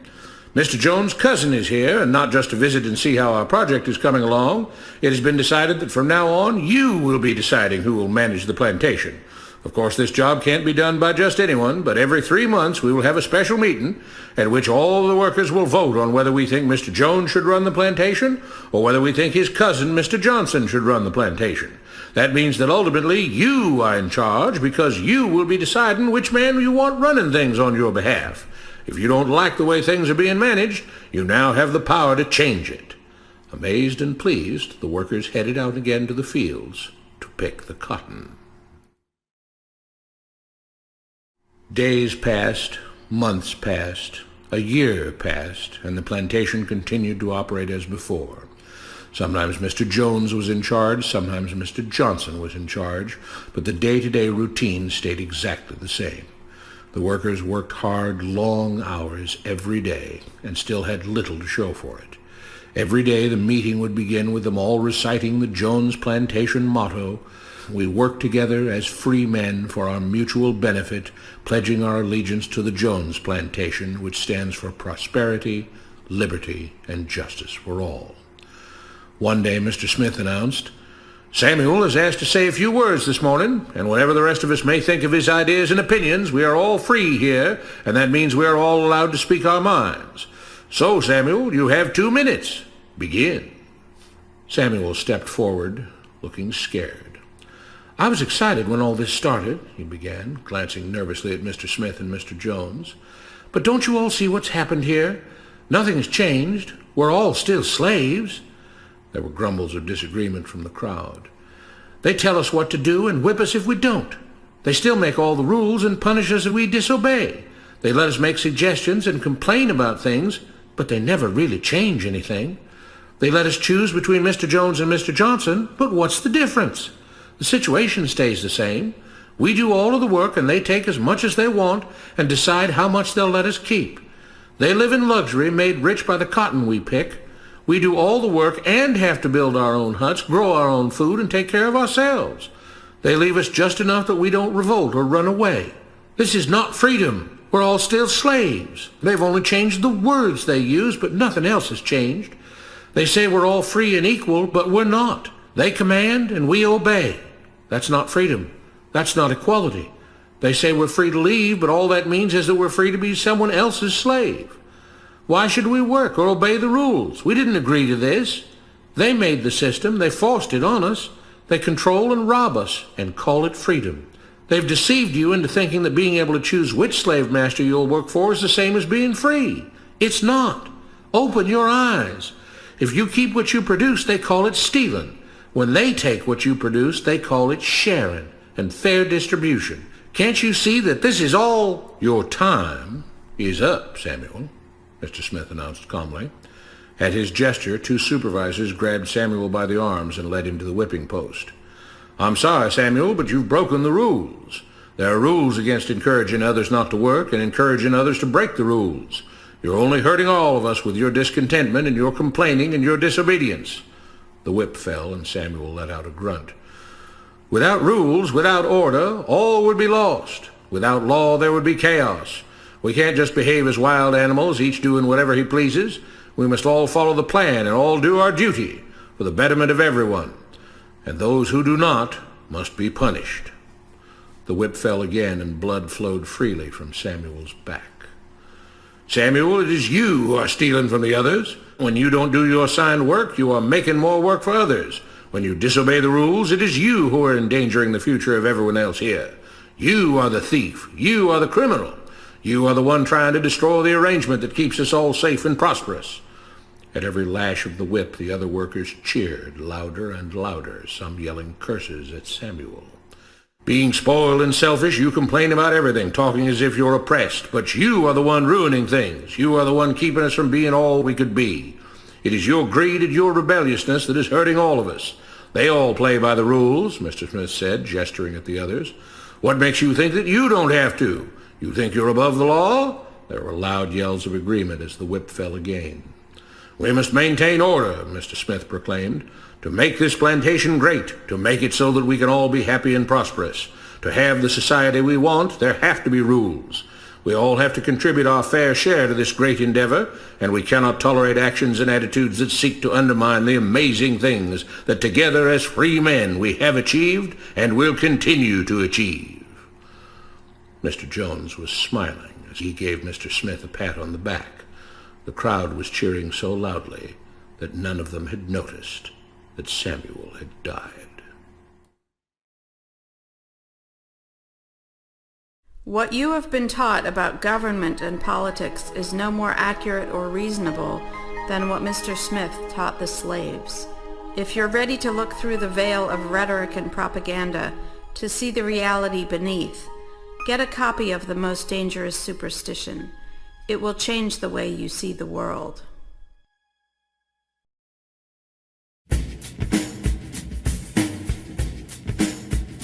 It's a crazy world that we're living in. I'd like to bring this to your attention. To your attention. I'd like to bring this to your attention.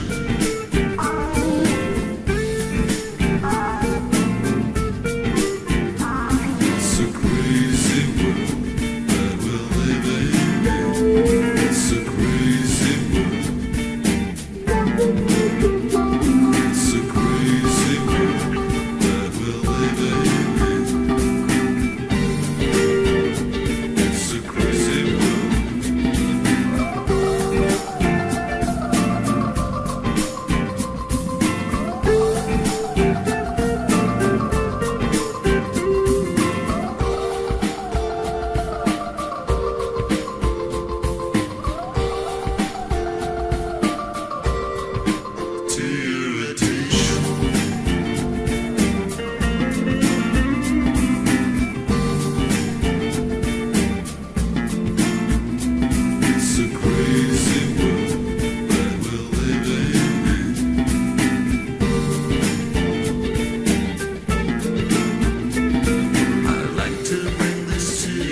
Hi, how's it going?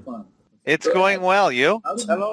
It's going well. How did you find out about Clues Forum and September Clues? Well, I suppose I have on my website, fakeologist.com, a rabbit trails button on the very top you can click, and I might even have to click it to remind myself. But when I was busy doing research on 9/11, I went through all the movies on YouTube that I could find, and that started with Loose Change. And I believe I found the Clues Forum first and then found September Clues. I'm not positive about that because I really wanted to try and do all the 9/11 research I could, because none of the 9/11 research was satisfying me completely. I wasn't totally sated.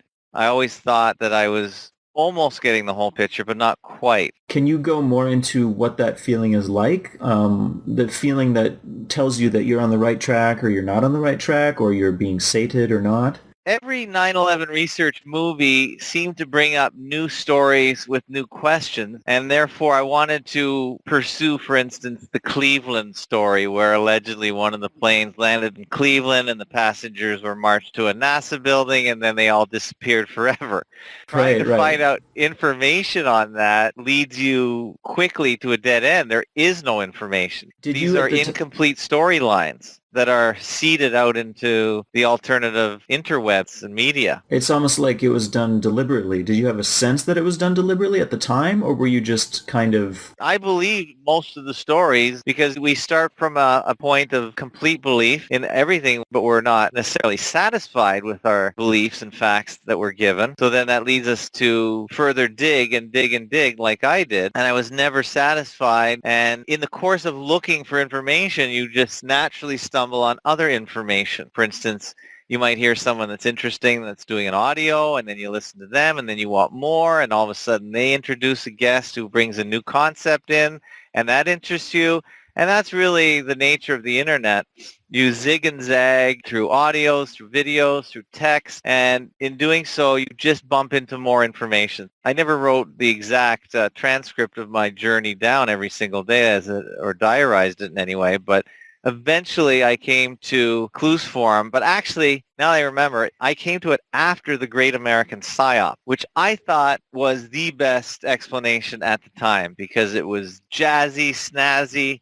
It answered almost all the questions. It left quite a few questions open, and that perhaps is how I stumbled upon Clues Forum. That movie was made by Ace Baker, who specifically warns people away from Clues Forum, but the questions he leaves unanswered are almost like that's his answer. So what we're talking about for an audience unfamiliar is that Ace Baker came up with his idea that digital planes have been inserted to real footage. And Clues Forum has found over and over that this so-called real footage is CGI. There's problems with it which look like proprietary animation software. The whole idea that it was, someone took real footage on that day and then the FBI got all the tapes and digitally inserted bad airplanes into it is his whole thing, it seems like a kind of gatekeeping operation. He lets the entire media off the hook, and most people are probably going to be willing to believe that some malevolent force came in at the right time, took over the airwaves, inserted graphics, and really hoodwinked the media. It hoodwinked Dan Rather, Peter Jennings, Aaron Brown. All these guys were victims. Yeah. And they were just doing their job. And it is sort of believable. Well, sure. No, it's physically possible to do that, but then you have to explain why is everyone on a script? Why is everyone acting on a script? And why is it that they are not distinguishing between what they're supposedly seeing on the street, which sometimes sounds like it's in a studio, versus what is supposedly being shown on TV? And then it just becomes clear, no, the whole thing is basically a big Hollywood production. You see, and that is unbelievable to most people only because they've never experienced it before. Just like no one has ever experienced planes crashing into some of the tallest buildings in the world. No one has experienced total media domination, total spectrum dominance ever before that I can think of. Maybe the Kennedy thing, because there was only a couple media outlets that had to be dominated. But because the media, we are told, was so expansive in 2001, it is really hard to believe that such a level of cooperation could be possible. And therefore, it's easier to believe that just a small group got in and altered some stuff on the fly, and that's really where the great American psy-opera leaves you. Therefore, let's go after this small group. Maybe they're Saudis, maybe they're Mossad, but they're probably not in America, and therefore, because America is free and America's media is wide open, and Mike Wallace Jr. would have figured this out by now and done a 60 Minutes piece. Right, right. Well, okay, so listeners, I'd like to introduce you to Ab. This is Ab. He's the creator and maintainer of Fakeologist.com. And how did you choose your handle, and why do you choose anonymity? Well, I chose my handle because Abirato is Latin, as many people know. I love Latin, even though I took only 1 year of it. And I noticed, I think, a couple other Latin-type handles around, and I found that every time I stumbled across a Latin handle, I'd have to go look it up because I didn't know what it meant. So it added a level of mystery to the handle. So I chose Abirato because, well, as anyone can see, it starts with A, and that was probably one of the first Latin phrases I ran across when I did a search of Latin phrases. It also keeps people researching in a way, because they have to go, what does this mean? And then in your name itself, you're asking people to ask questions. I like that. Right. And if anyone wants to look it up, I think it's a legal term for angry man. I'm not sure if that means hostile witness in a courtroom setting. I take it to mean literally angry man. And that's really the reaction I had initially when I came across all the 9/11 research. I was quite angry, A, that I was fooled, and B, that it happened, and C, that everyone is still fooled to this day. That makes me angry and upset, and all the other ancillary emotions that go along with it. Well, that's a good transition to my next question. But why do you choose anonymity? Because I do have a family. I'm sort of semi-anonymous in the sense that there have been some truth sleuths that have been able to decode who I am in real life, which is fine. I'm not really trying to hide, but on the other hand, I'm not really trying to be public. I don't think it serves any interest for me to be a public figure and further isolate myself from the groupthink mentality, and also potentially embarrass other people that are linked to my corporate name, because it would just require lots of explanation on their behalf. It's to protect them from any extra difficulties with people who just don't wish to research what I research or don't accept my conclusions. Right, I get it. It's almost like having a strange religion. You don't want to wear the symbol of your religion all over your workplace. And, yes, I don't want to be part of Falun Gong or Scientology and tar my children, who will certainly not be believers right away unless they choose to believe that. And therefore, just the semi-anonymity is just an easier way to be. And I've been in technology and computer internet as long as since the days of the micro modem, which is a 110/300 baud modem. And I always used a pseudonym even back then. So it was just a natural progression to just continue doing it. And again, it was mainly because of the group mentality that also use pseudonyms. You don't see real names even to this day as much, although there are some sites that are pushing hard for people to use their corporate names so they can be linked and held accountable for their actions. I'm not really afraid of any of the things I say. I'm just afraid that the majority just don't accept it, and therefore they might become Abirato themselves. I could potentially do an interview with my real name. I have done it in the past for other non-fakeologist interviews, and the only benefit I ever found is that I would get phone calls or contacted by old friends who say, "Hey, I saw you were in the paper." So they wouldn't know who I am with my pseudonym, of course. Right. Now, so there's really no upside to it that I can see right now. Well, you're one of the few who actually did what Simon and I hoped people would do when they saw the research, which is, you set up your own site, you started trying to talk to people about it, even though you say, you shy away. I mean, you actively work it into daily conversation and things just to... I try. My question is basically, why did you do this? And why don't most people? Well, I originally wanted to play radio host, because one of the research topics I found led me to a website that allowed you to have your own radio station simulated radio station, and I thought, oh, this is fun. I've always listened to radio because I've always been driving around listening to audio because you can't watch television when you're driving. Is that So I've always, TalkShoe? yeah, TalkShoe. I've always been an audiophile, and I heard an interview with Larry McWilliams and Phil Jahan of Let's Roll Forums, who Simon likes to affectionately call Let's Troll Forums, which is funny, because they did an interview with Fetzer, I believe, they interviewed each other about the whole concept that the Twin Towers were potentially built with the idea in mind to be destroyed later. It was all intentional, and they could have been hollow or partially hollow for a very long time.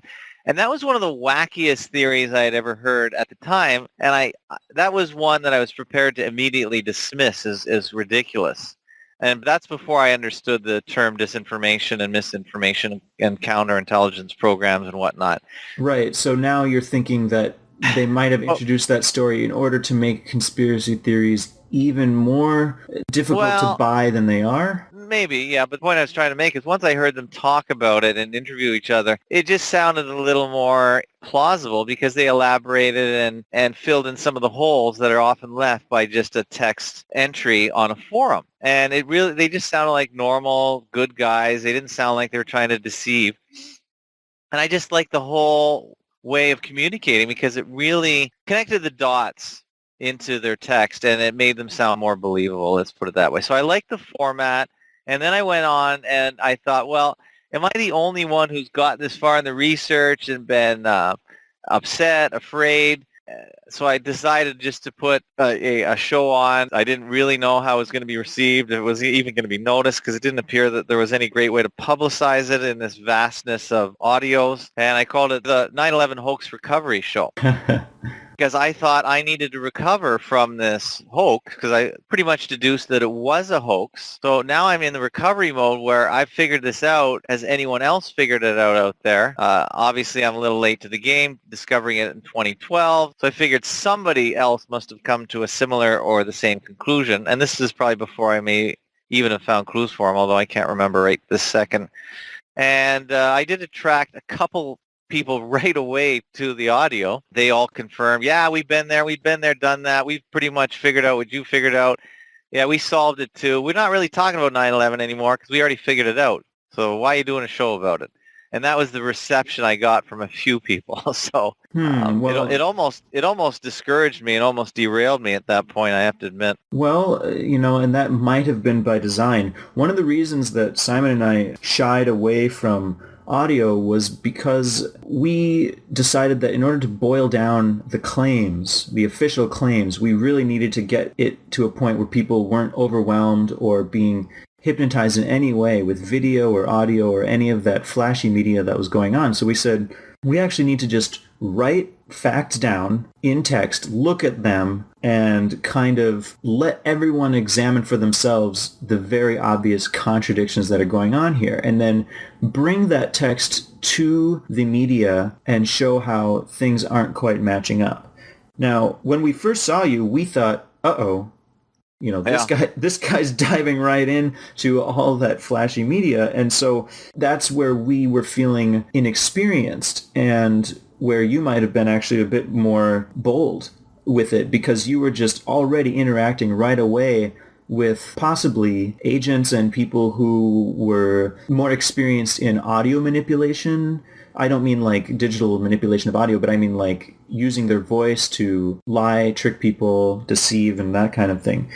But what was your initial response when we first expressed concern or distrust with you? Well, there seemed to be an immediate distrust among everyone. For instance, one pseudonym would tell me, be aware of this person, and automatically I could see the discord and disharmony. And I just thought it was because it's a very controversial topic. Certainly no one in the main is talking about this at all. All of these are foreign ideas. They're incongruous with the mainstream media. And I didn't care about the characters behind the different medias or different stories. For instance, I wasn't too worried about who Simon was, if he was an individual, a conglomeration. It didn't matter to me. I thought the information was the main thing that should be promoted because I thought it was the best explanation with the least number of assumptions, which one would call Occam's razor, and to explain the evidence. So I didn't really care who Simon was, honestly, and I noticed there's certain individuals right away that were trying to discredit Simon. I'm glad that to you me noticed that, because Yeah, it drew more attention to Simon in my mind. I said, well, you're telling me not to listen to Simon. I'm going to listen to him more now. Thanks a lot. well, there were a lot of pejorative labels about us, anything to keep people from just looking at the plain, calm facts that we were trying to present. You guys had the best explanation. I then, of course, the natural reaction was to just look for interviews with Simon or yourself, the two principals behind Clues Forum. I really wanted to see if you guys were filling in the gaps with audio, because sometimes text can be dry and misinterpreted. So if there was just any extra dimension to make it more clear or just reinforce what you're saying, that's what I look for. And there really weren't too many. No, there wasn't much. No, I mean, our use of voice was...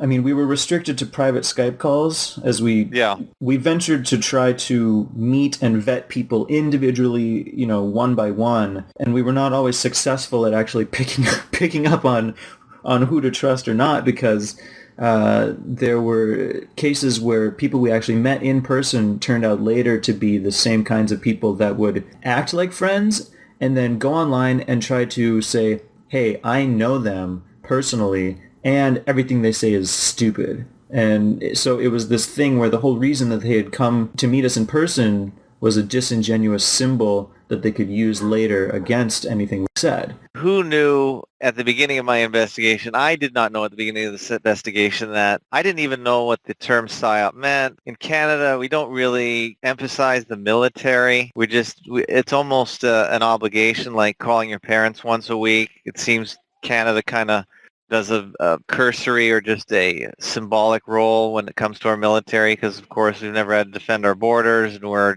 usually just trying to help jolly old England fight the Atlanticist Anglo-American wars, and we just put in a little effort. So the military and its role in society is really not understood, or really not emphasized in Canada, whereas in America, of course, it is business of America. It is their primary business. Canadians don't even understand that. So therefore, understanding that this whole operation was a military operation, in my opinion, because only they have the resources, the capability, the funding, the organization, the compartmentalization. Only they are there between successive governments from dynasty to dynasty. They're the only constant that could do such a huge operation, because this apparently would have taken and did take tremendous planning. Tremendous. There was as much planning as like an invasion.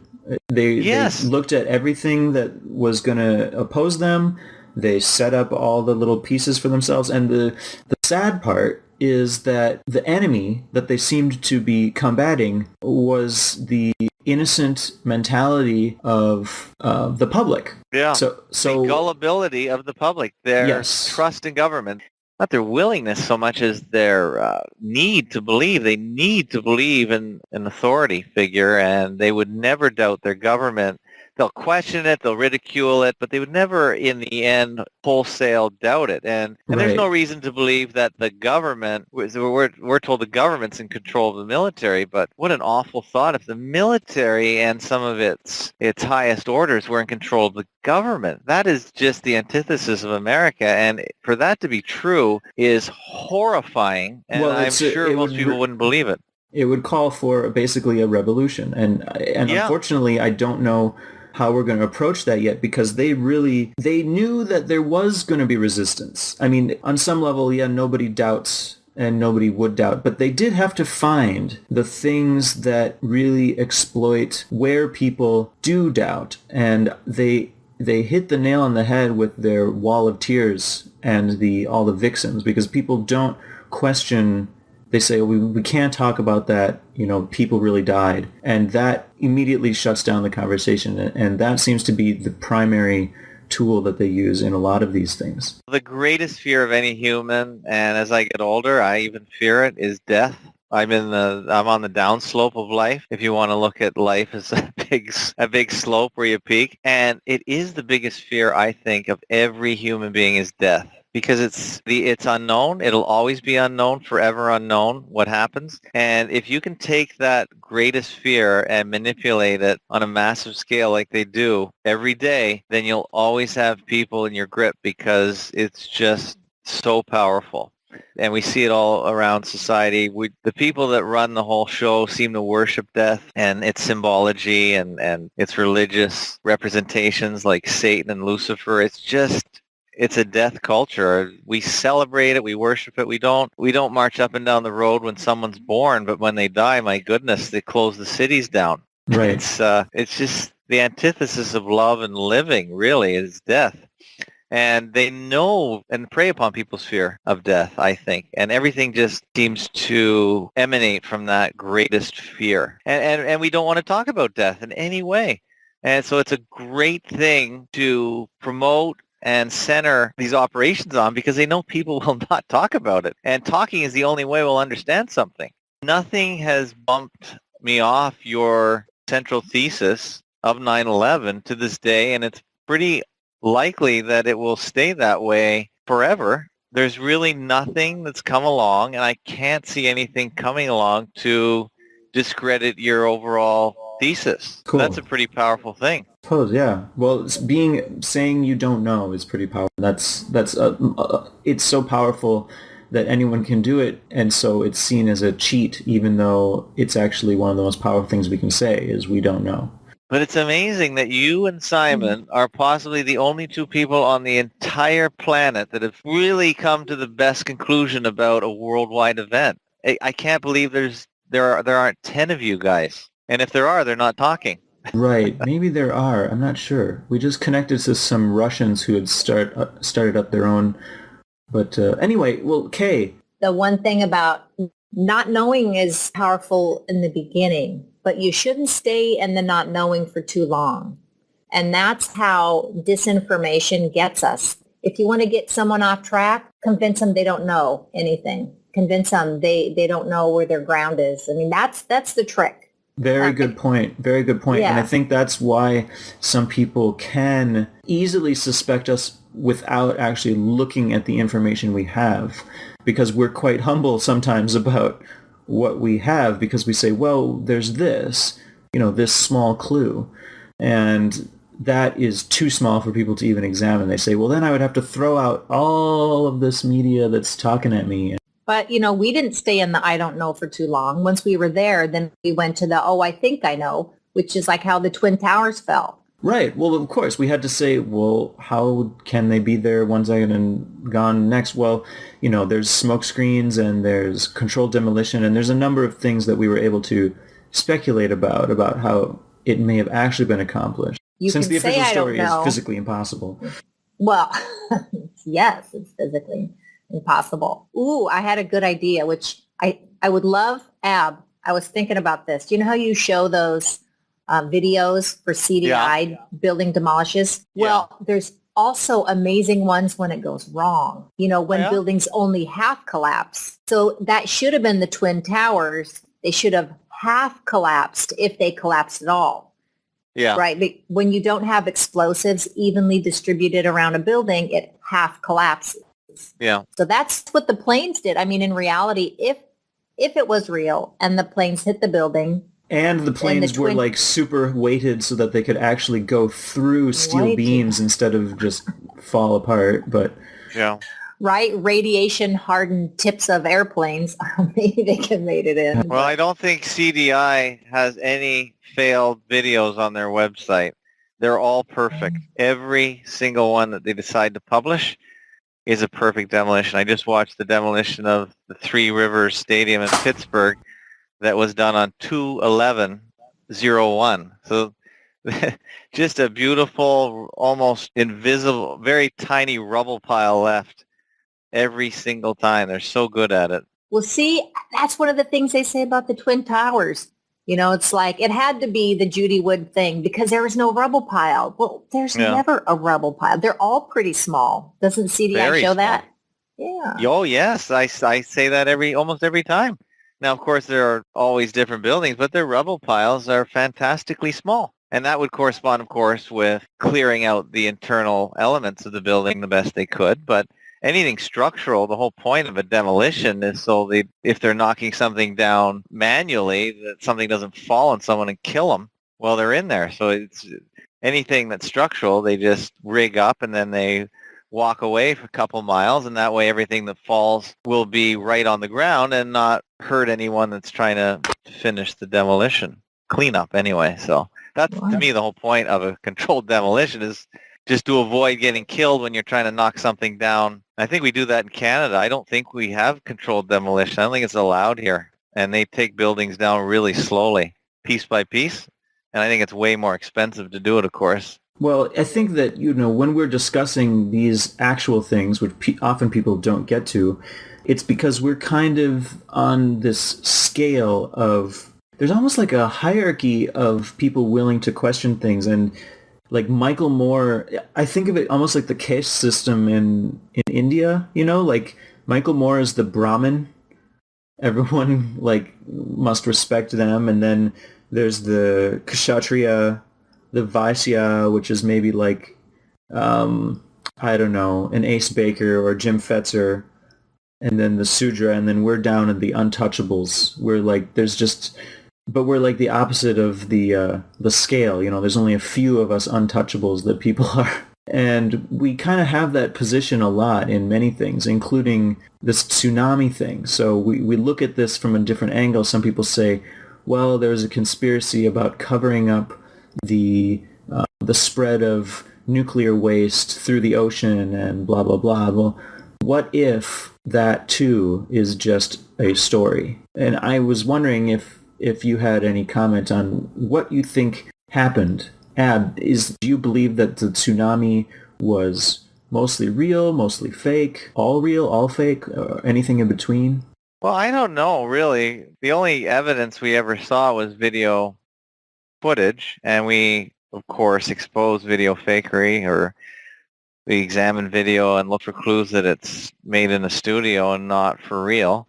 And just the basic analysis of the tsunami video showed there's all kinds of problems with the physics of, for instance, cars floating instead of sinking, and therefore it looks like at the very least that the footage is not real, but the level of tampering, it'll be hard to tell. But right. But do you think that maybe they were simulating, because there's some footage that people are saying, oh, that looks more real, and others where it's like, wait, this looks like they did it in a studio. Could they have prepared in advance? Anything like that? Well, I didn't really look at all the footage on that tsunami story. It's interesting that the tsunami story with relation to Fukushima, or Fukushima, as Simon puts it, which is rather funny, is that it's almost two stories that were melded together, maybe just to distract or add appeal or drama to the whole thing. So I didn't really study the tsunami aspect because it's just another story that wasn't well explained. It wasn't well developed. And maybe it's because there is no story and it's just a minor story. So your instinct is that the thing that was getting more attention, anyway, it didn't grab your attention. Because we were talking about how it may have been used just to almost draw attention to this nuclear story about the nuclear power plant. And with nuclear power, and you had said that actually it seems like there's some serious plot holes in the whole public understanding of what nuclear power is. Fukushima. So I have a question. Yeah. When you toured the nuclear power plant, yeah. And what city? Was that Toronto? Yes. Was anything that you saw on the tour felt like, weird or suspicious to you, what you saw? Oh, yeah. Well, first of all nuclear power plants around the world after 9/11 were injected with security money to fortify them as if they were vulnerable targets to terrorists. So they were heavily fortified after that. So if there were 2 fences up at that plant, then they made 4.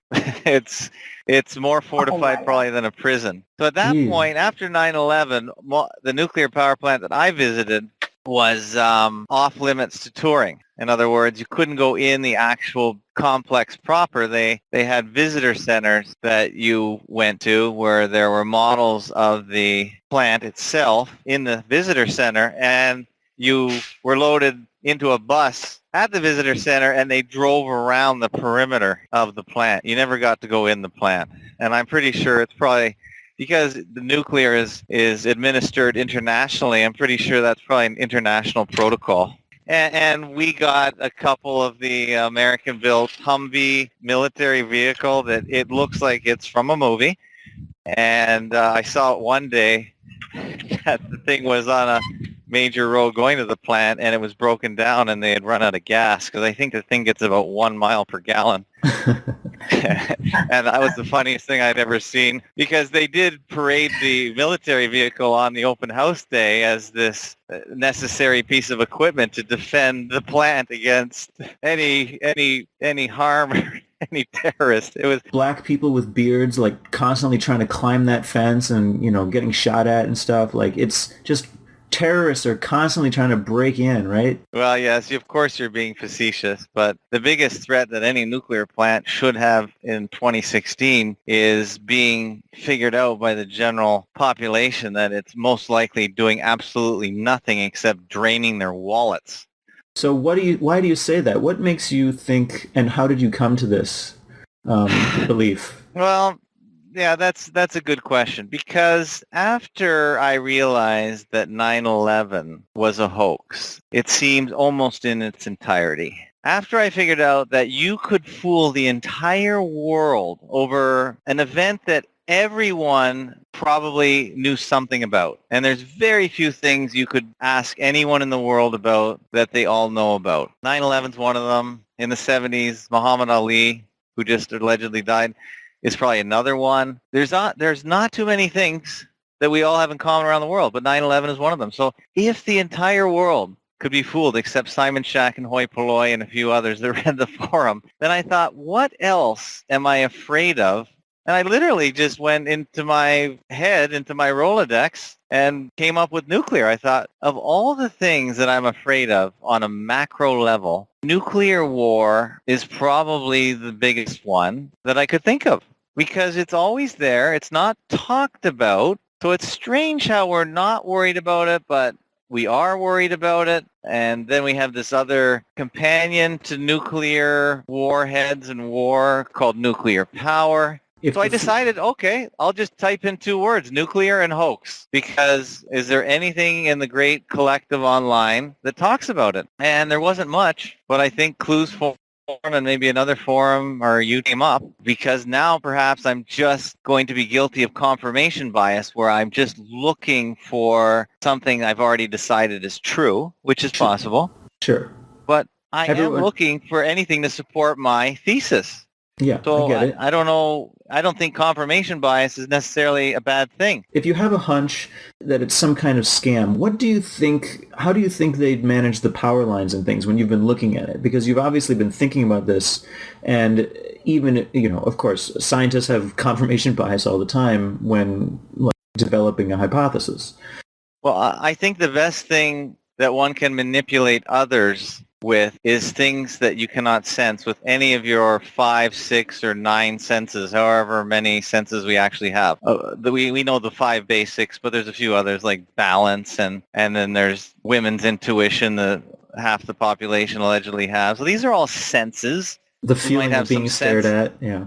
Yeah, we might have senses of magnetism if you believe we are in a magnetic universe, electromagnetic universe, where I can feel a magnetic wave being pulsed my way. Maybe there's just an undetectable force that's transmitting through the ether, if you believe in ether. And the ones we cannot sense are the best stories to manipulate, because there's just no way to prove them or disprove them. It's like arguing about God. You can't prove there is a God, and I can't prove there isn't. So we're just at a deadlock, a stalemate. And whoever has the best story is probably going to win over the hearts and minds, as they say in the military, of the vast population. So right now you're at a position where you're like, I don't know for sure, but I highly suspect that something we're not allowed to look at, touch, examine. It's guarded by military. The weapons supposedly made from this thing are all pretty much hoaxed in a computer animation studio. Or they've been photo touched since the 40s, 50s when they started making these test things. So that threat seems unreal. So there must be something else kind of funny about this. Yeah, of course.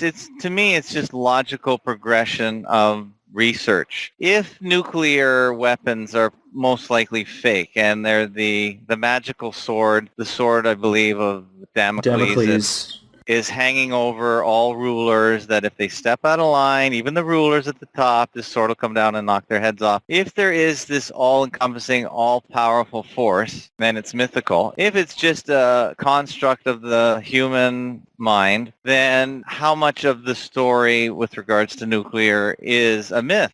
And you go back in the history where the genesis of the nuclear story came from and look at the cast of characters around it.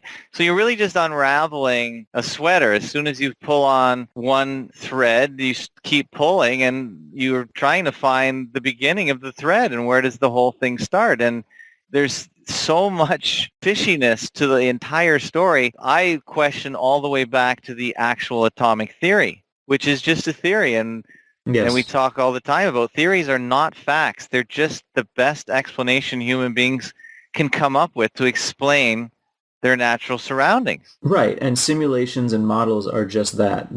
People get confused. They think that if a model is self-consistent, that means it's a physical representation of what happens in reality.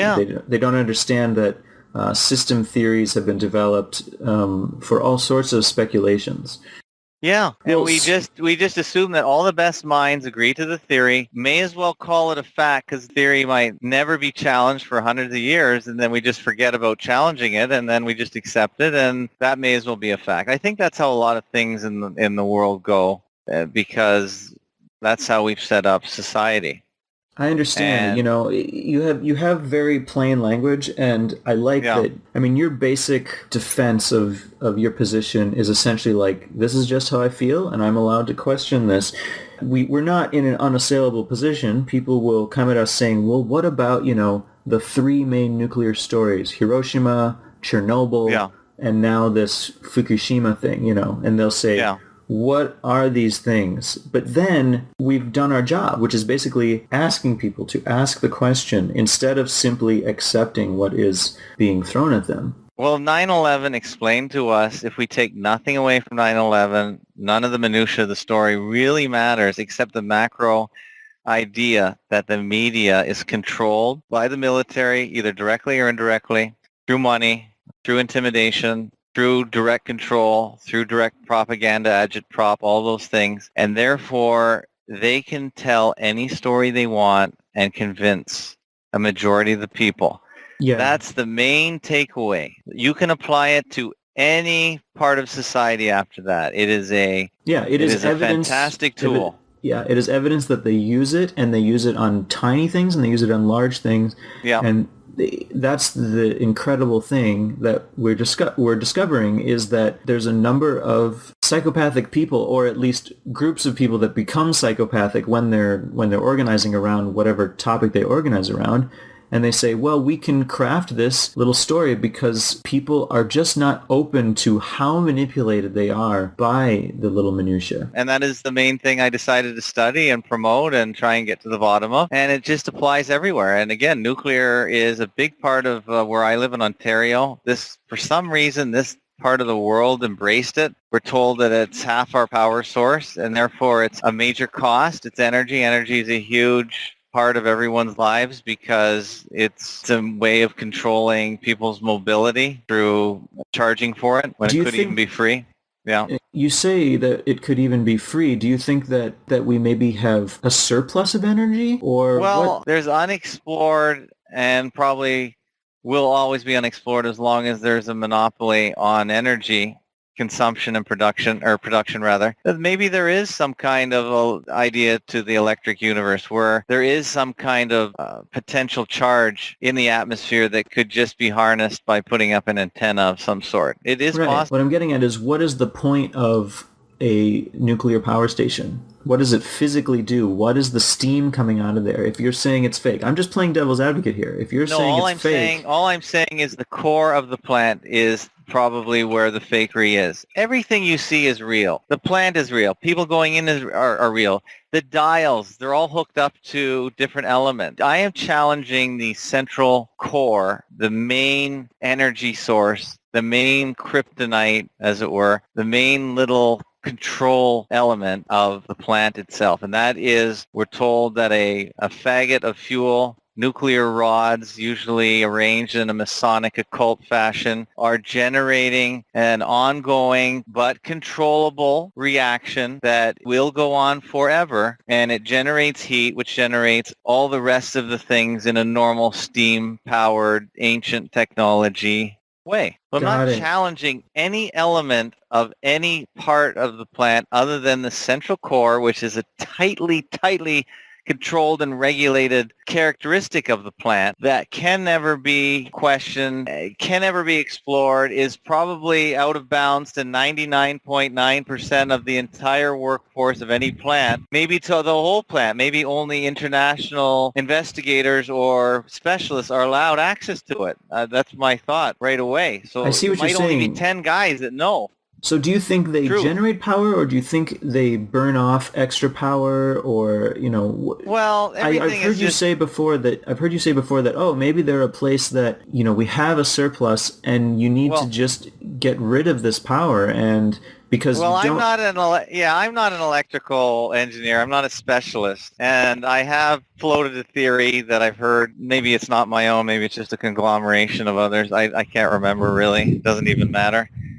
But my theory is that all electricity generated must be consumed within a few seconds of its production. We cannot store electricity outside of batteries, especially mass quantities of it that are required to supercharge a grid. And we're all on a grid, of course. So if it's not consumed right away, then it has to be put somewhere. Otherwise, it will fry the transmission lines, because electricity is just potential energy that generates huge amounts of heat in transmission facilities, power lines. So my thought was, the grid has got to be supercharged by an extra percent all the time. Otherwise, if it wasn't, if a great number of people drew upon the power, then there would be a brownout or a blackout. Right, So which doesn't happen very often.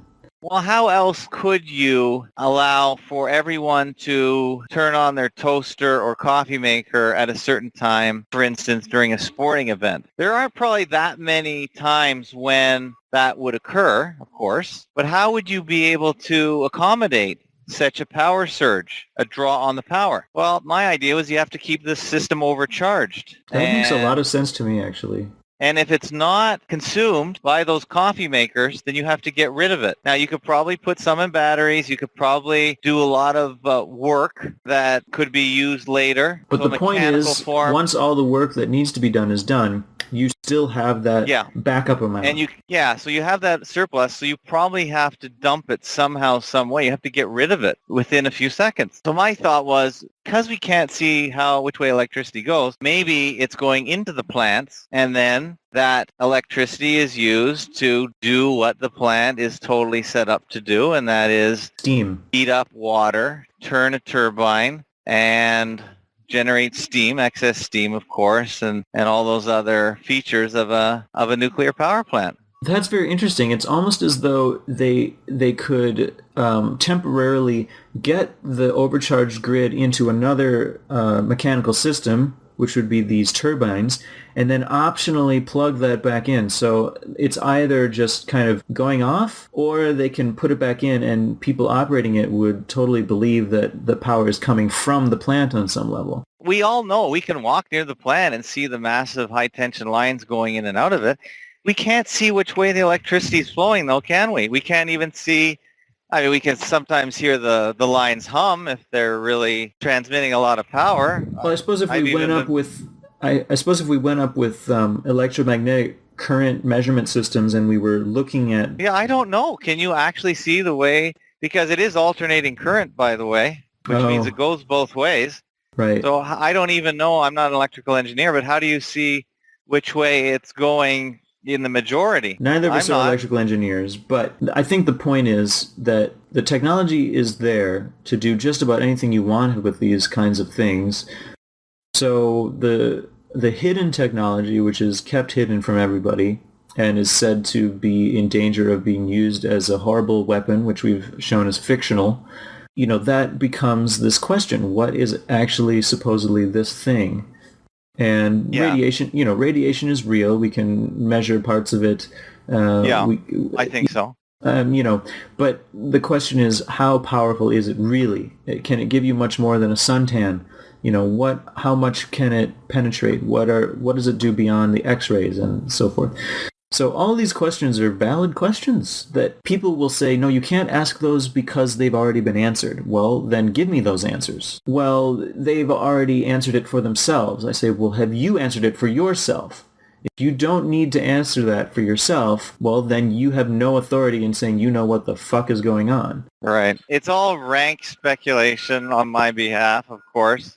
All the stories around nuclear power are also part of the puzzle for me anyway. If it's such a wonderful, clean power and the side effects are pretty minor, and the main story against nuclear power is the nuclear waste. We have nowhere to put it. It's dangerous, but it's a magical, mythical power that's so clean. It's one of those stories that is just another contradiction that doesn't really make sense when you really think hard about it. And therefore, it's suspicious. Like all stories we're told, because we know that the powers that be are experts at storytelling and experts at tricking people with their own minds. So they've created this impossible energy that's so good, it's so cheap, it's so clean, but we can't use it. And we can't photograph it either. How is that possible? Can we not all work together to make it safe if it's so great? Right. No, we're told we can't. And the stories and the reasons are really, in my mind, weak. They're really, really, really weak. I question them. Just like 9/11. There's so many side stories that are not completed, not finished, and they don't make any sense. With that in mind, what do you think is going on with this Fukushima thing and their threat of, well, radiation is pouring out of there and you can't have seafood from that region anymore because you will be eating all this toxic poison that never leaves your body, and, what is going on with that? Well, there's so many things that go on with what I call psychological operations. The main thing is just to induce fear, trauma-based mind control. You can control people that are always in fear. But there would be so many side benefits to the story. If, again, you believe in my thesis that nuclear power plants do absolutely nothing, at the very least they do nothing. At very most, maybe they have some kind of dump load capacity, but I doubt that they generate any power. Then they're just props for stealing money, vast quantities of money, because we're not talking small dollars. Construct, to maintain, theorize about. It's a massive amount of money. It's a massive swindle. It's totally untouchable by the general public because the people that run these places are priest class, I call them. Nuclear scientists are the priests of yesteryear. Right. They're untouchable. We can't communicate with them. They are so highly trained that we just can't even see what they're talking about. Right, and we can't deign to understand because you may as well be questioning the high priests in the Vatican. Right, they can't share that information because if they explained why they needed so much gold, it would blow your mind because they're getting direct instructions from heaven. So we can't let everyone talk to the heaven. We've proven that, and those damn Protestants, when they wanted to talk directly to God, they wrecked everything, and they don't understand, and they're heathens, and they got to come back to the church because only certain people can talk to God, even despite the fact that Jesus said, talk to me directly. But anyway, that's a whole other can of conspiracy worms. But yeah, who knows what some of the ancillary benefits of running the Fukushima hoax could be. Maybe there was a real overfishing problem, and the only way it can stop people eating fish is just say that they're radiologically charged. That would stop me from eating fish. I wonder if during all these hoaxes that they're running, like the Hiroshima bomb thing and the terrorist, crazy terrorist Muslims blowing up the world thing, if occasionally these people get so deep into the lies and deception, they have to make new ones up just to make sure they're still on the same page. And I wonder if, Japan and America don't have to occasionally sync up their stories about everything. I wonder if question if Japan even writes their own stories. They are an occupied country, are they not, by America? And England. Yeah, as Germany is. So they might not even write their own stories. The point is, there's this story that Japan was refusing help from, Western allies to come help them clean up. It's very similar to the one that about, Putin and the Kursk, the sinking of the nuclear submarine, which Putin said, no, we don't need help here. It kind of has this strange echo in what we are told to perceive as the diplomatic relationships between these countries. But yeah, it has that kind of top-down air to it. Well, if you question all nuclear stories, which I do, there are other ways to look for clues. There are other clues, rather, that indicate deception, like the numerology. I think that the people that rule over us are heavily into the encoding and numerology. Don't ask me why. I don't think there's any physical reason other than just to sign their work like any great artist. Well, and they might also be slightly batty. I mean, these people are crazy enough to tell us that they believe they're being humanitarian and stuff. Yeah, but I challenge every fakeologist out there, those are researchers into fakery, to look at every single story about nuclear power they can dig up, look for numbers, look for incongruencies, look for things that make absolutely no sense. And then ask yourself, who can you actually ask about this? Who will actually take a question about this? If you don't have anyone who can take a question about this, why? Yes, and anything with the word nuclear in it should be questioned. That's all I'm saying. I'm quite convinced that nuclear power or nuclear weapons are fake, and I'm only extending this logic to everything with the word nuclear in it now. That might be a fallacious way to investigate. I don't know. But you could even look into the whole system of nuclear medicine. It's a very fishy science, and I haven't looked into it too deeply, but I contend it might just be a higher level of just general chemotherapy. Medicine itself is a whole strange area where the pharmaceutical companies have an incredibly tight grip on government, on Congress, on all sorts of aspects of our society that would tell us that these certain practices, which are oftentimes just quackery, treating the symptoms instead of the actual disease. But nuclear medicine might be just a premium blend of chemical poisoning. It's like premium gas. It might just add another layer of expense due to the layer of science that we made up 100 or so years ago. And it might just be another way to fleece the public and keep the myth of nuclear alive by entering it into another aspect of society that touches many of us. So you have to ask yourself, why would they be faking a lot of the footage of the tsunami? And does that mean the tsunami did not happen? I don't know. As we say, I was not there. However, was there a big earthquake? How would we know there was an earthquake? Well, here's the thing. We explored earlier in the show, Kay and I were looking at pictures and seeing that there genuinely was a huge amount of devastation along the coast, which made it look like there was a tsunami. But what we had also done was we had kind of examined the various ways that are publicly known about how to manually trigger earthquakes. And there's actually a great number of ways that they can do. There's depth charges, there's pumping water into a crevice.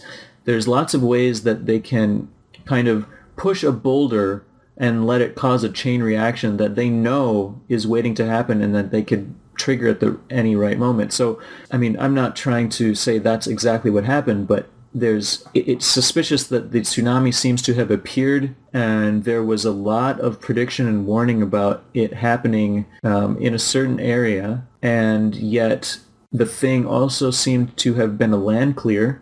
There's so many elements to the story that we just can't verify. The imagery was constructed as opposed to an actual representation of the plant. Well, that's actually that's undisputable. The images of the nuclear plant are not real. And the so-called explosion blowing the top off of it and everything are not real. Now, what is odd is how quickly the fake footage of the tsunami disaster was mixed with supposedly authentic footage of people experiencing it. So the question then becomes, how much was planned? How much did they know in advance? I know that you don't like to go into those things because you like to focus on, okay, how can I de-invest myself from the bullshit? But we're more about, we tend to be more about, okay, this is what the leaders are saying they're supposed to do. Now, what is the reason that we have these so-called leaders, So that's where we go with it sometimes. But do we really have proof of the destruction in that area, honestly? Could any of that have been constructed in a Hollywood studio and be made to be portrayed as real? I don't know. See, this is the level of deception that we're dealing with here. It's also interesting because Japanese culture is so conformist and so shall we say, obedient to their government, that if there was an authoritative order to remove an entire village from an area, you can bet it would happen, and it would happen more orderly. More quickly and more orderly than if it had been like a military operation. Like the Japanese people are very just like, okay, this obedient. Is what we're doing. They're obedient. Yeah. They're obedient. And that's good. That's okay. It's not a criticism of their culture at all. It's only a point if you're doing an investigation about motives and who murdered who and whatnot.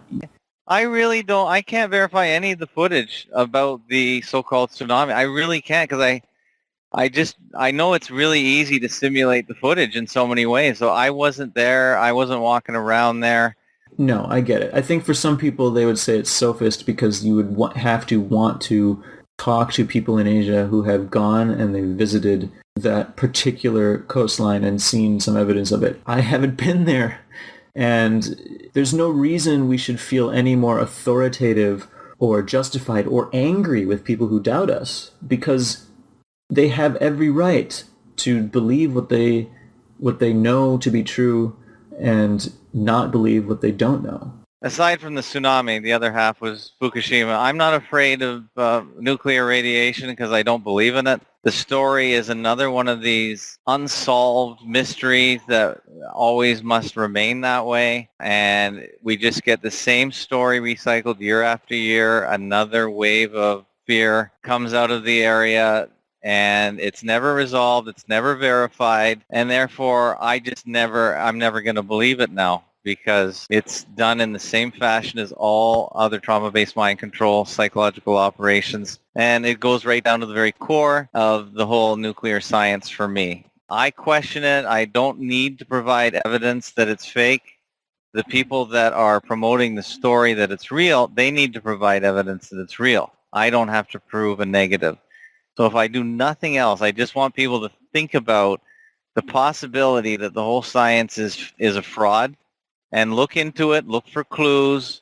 You're never going to grab a hold of the rods and measure them with any instrument that is probably just also part of the con. So you're probably not going to get anywhere anyway, but just look for clues that the whole story from beginning to end is a myth. And if you can do that, then you'll be going a long way to relieving yourself of a lot of stress that might come about from thinking about it or giving it even 2 brain cycles a day, which is probably very destructive to your health. I respect your position, and I think that is kind of like the conservative position, the conservative argument for fakery, and I'd say there's also a very good liberal or lefty argument for looking at fakery, and that is if you're going to motivate people to organize around something, which a lot of people disagree, that that's even a thing. Libertarians would say, no, don't even try. This is a great excuse to just like not pay attention, small government, etc.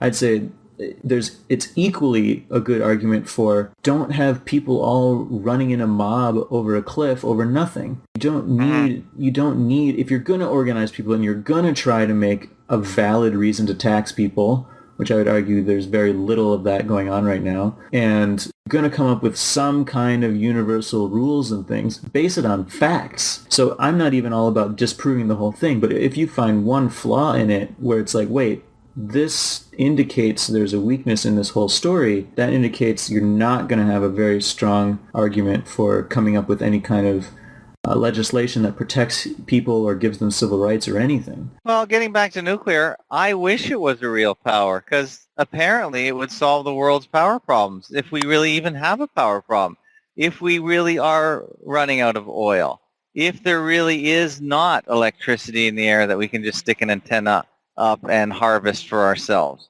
If nuclear is this panacea, therefore many corporations would get involved. If they're truly profit motivated, they would build even better nuclear generators. They would be all over the world. We'd have this clean, wonderful power. Then I'm all for it. But the reality is we don't have that. There is no place on Earth that just has nuclear power. It is in a constant state of flux, and it's in a constant state of tension, which makes absolutely no sense. But I would be the first one to say, hey, this is great. Let's close all the coal plants, which we have in Ontario. Let's make an overabundance of power and free the world. Because really, if the world is totally electrified, then it will solve most or all of the problems that humanity allegedly has. Yeah, you could also say, well, if it's so great, then why doesn't Australia do it? Australia is like no nuclear power. They just step away from it. And it makes you wonder if it's such a miraculous clean thing and they're all about the environment there, you'd think, oh, well, if it's the toxic waste that they're saying is the problem, yeah, well, they don't have any land to put it, Australia would be the place. But I suppose, deep ecologists will say, Australians are so caring about their environment and so eco-friendly, which is not true, but that they would, they just don't want it. They don't want to touch it because it's too dirty. Again, it's the massive contradiction that is the clue to this whole thing for me. The fact that it's fantastic, it's clean, it answers all our prayers, but it will kill us. It will be so deadly or it's so expensive. The expensive is never an argument to me. If it's so expensive, then why don't we just train every child that goes through the education system to become a nuclear scientist? Won't that lower the cost? Because we all know how supply and demand works. If we have 1 million nuclear scientists, then that's going to increase the supply and therefore lower the price. That's economics 101. So if it's really a problem to be solved, then they could have solved it a long time ago. Yeah, I think for some people, the easiest explanation is, well, this just shows how incompetent our leaders are. And,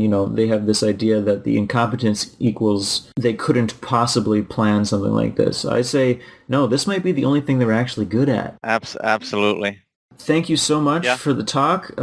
You're welcome to come back on any topic. Should we actually be miraculously able to combine yours and my and Kay's schedule at once again?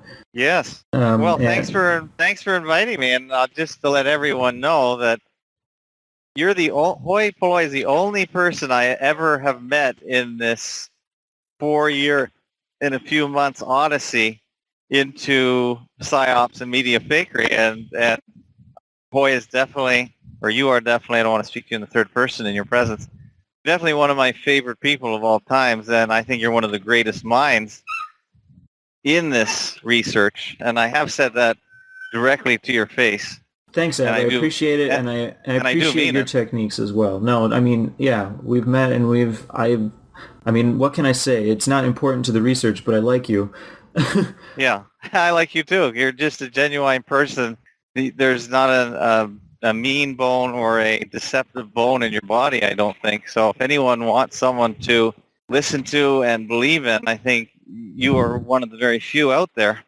And I haven't met Simon yet, but he's probably similarly you have, and just through the associative powers, I would probably think Simon is the same way. Everyone needs to meet the people that they want to meet, and actually, you know, do it in person. It's so different. Like, Ab has explored something that we haven't really gone into much, which is text is so different from meeting someone. Voice is a close second, but then you really want to meet people and try when you can to verify their personality. And it really completes it really fills in a lot of the crevices and cracks of a concept or a conversation. Yeah. It really does. There's like audio things that happen, there's facial expressions, and it's just, there's nothing quite like a real conversation. Having said that, I hope that this podcast encourages y'all to go and find what is real in your own life and not just be content to experience it through the fake simulation that's given to us as a replacement for real experience.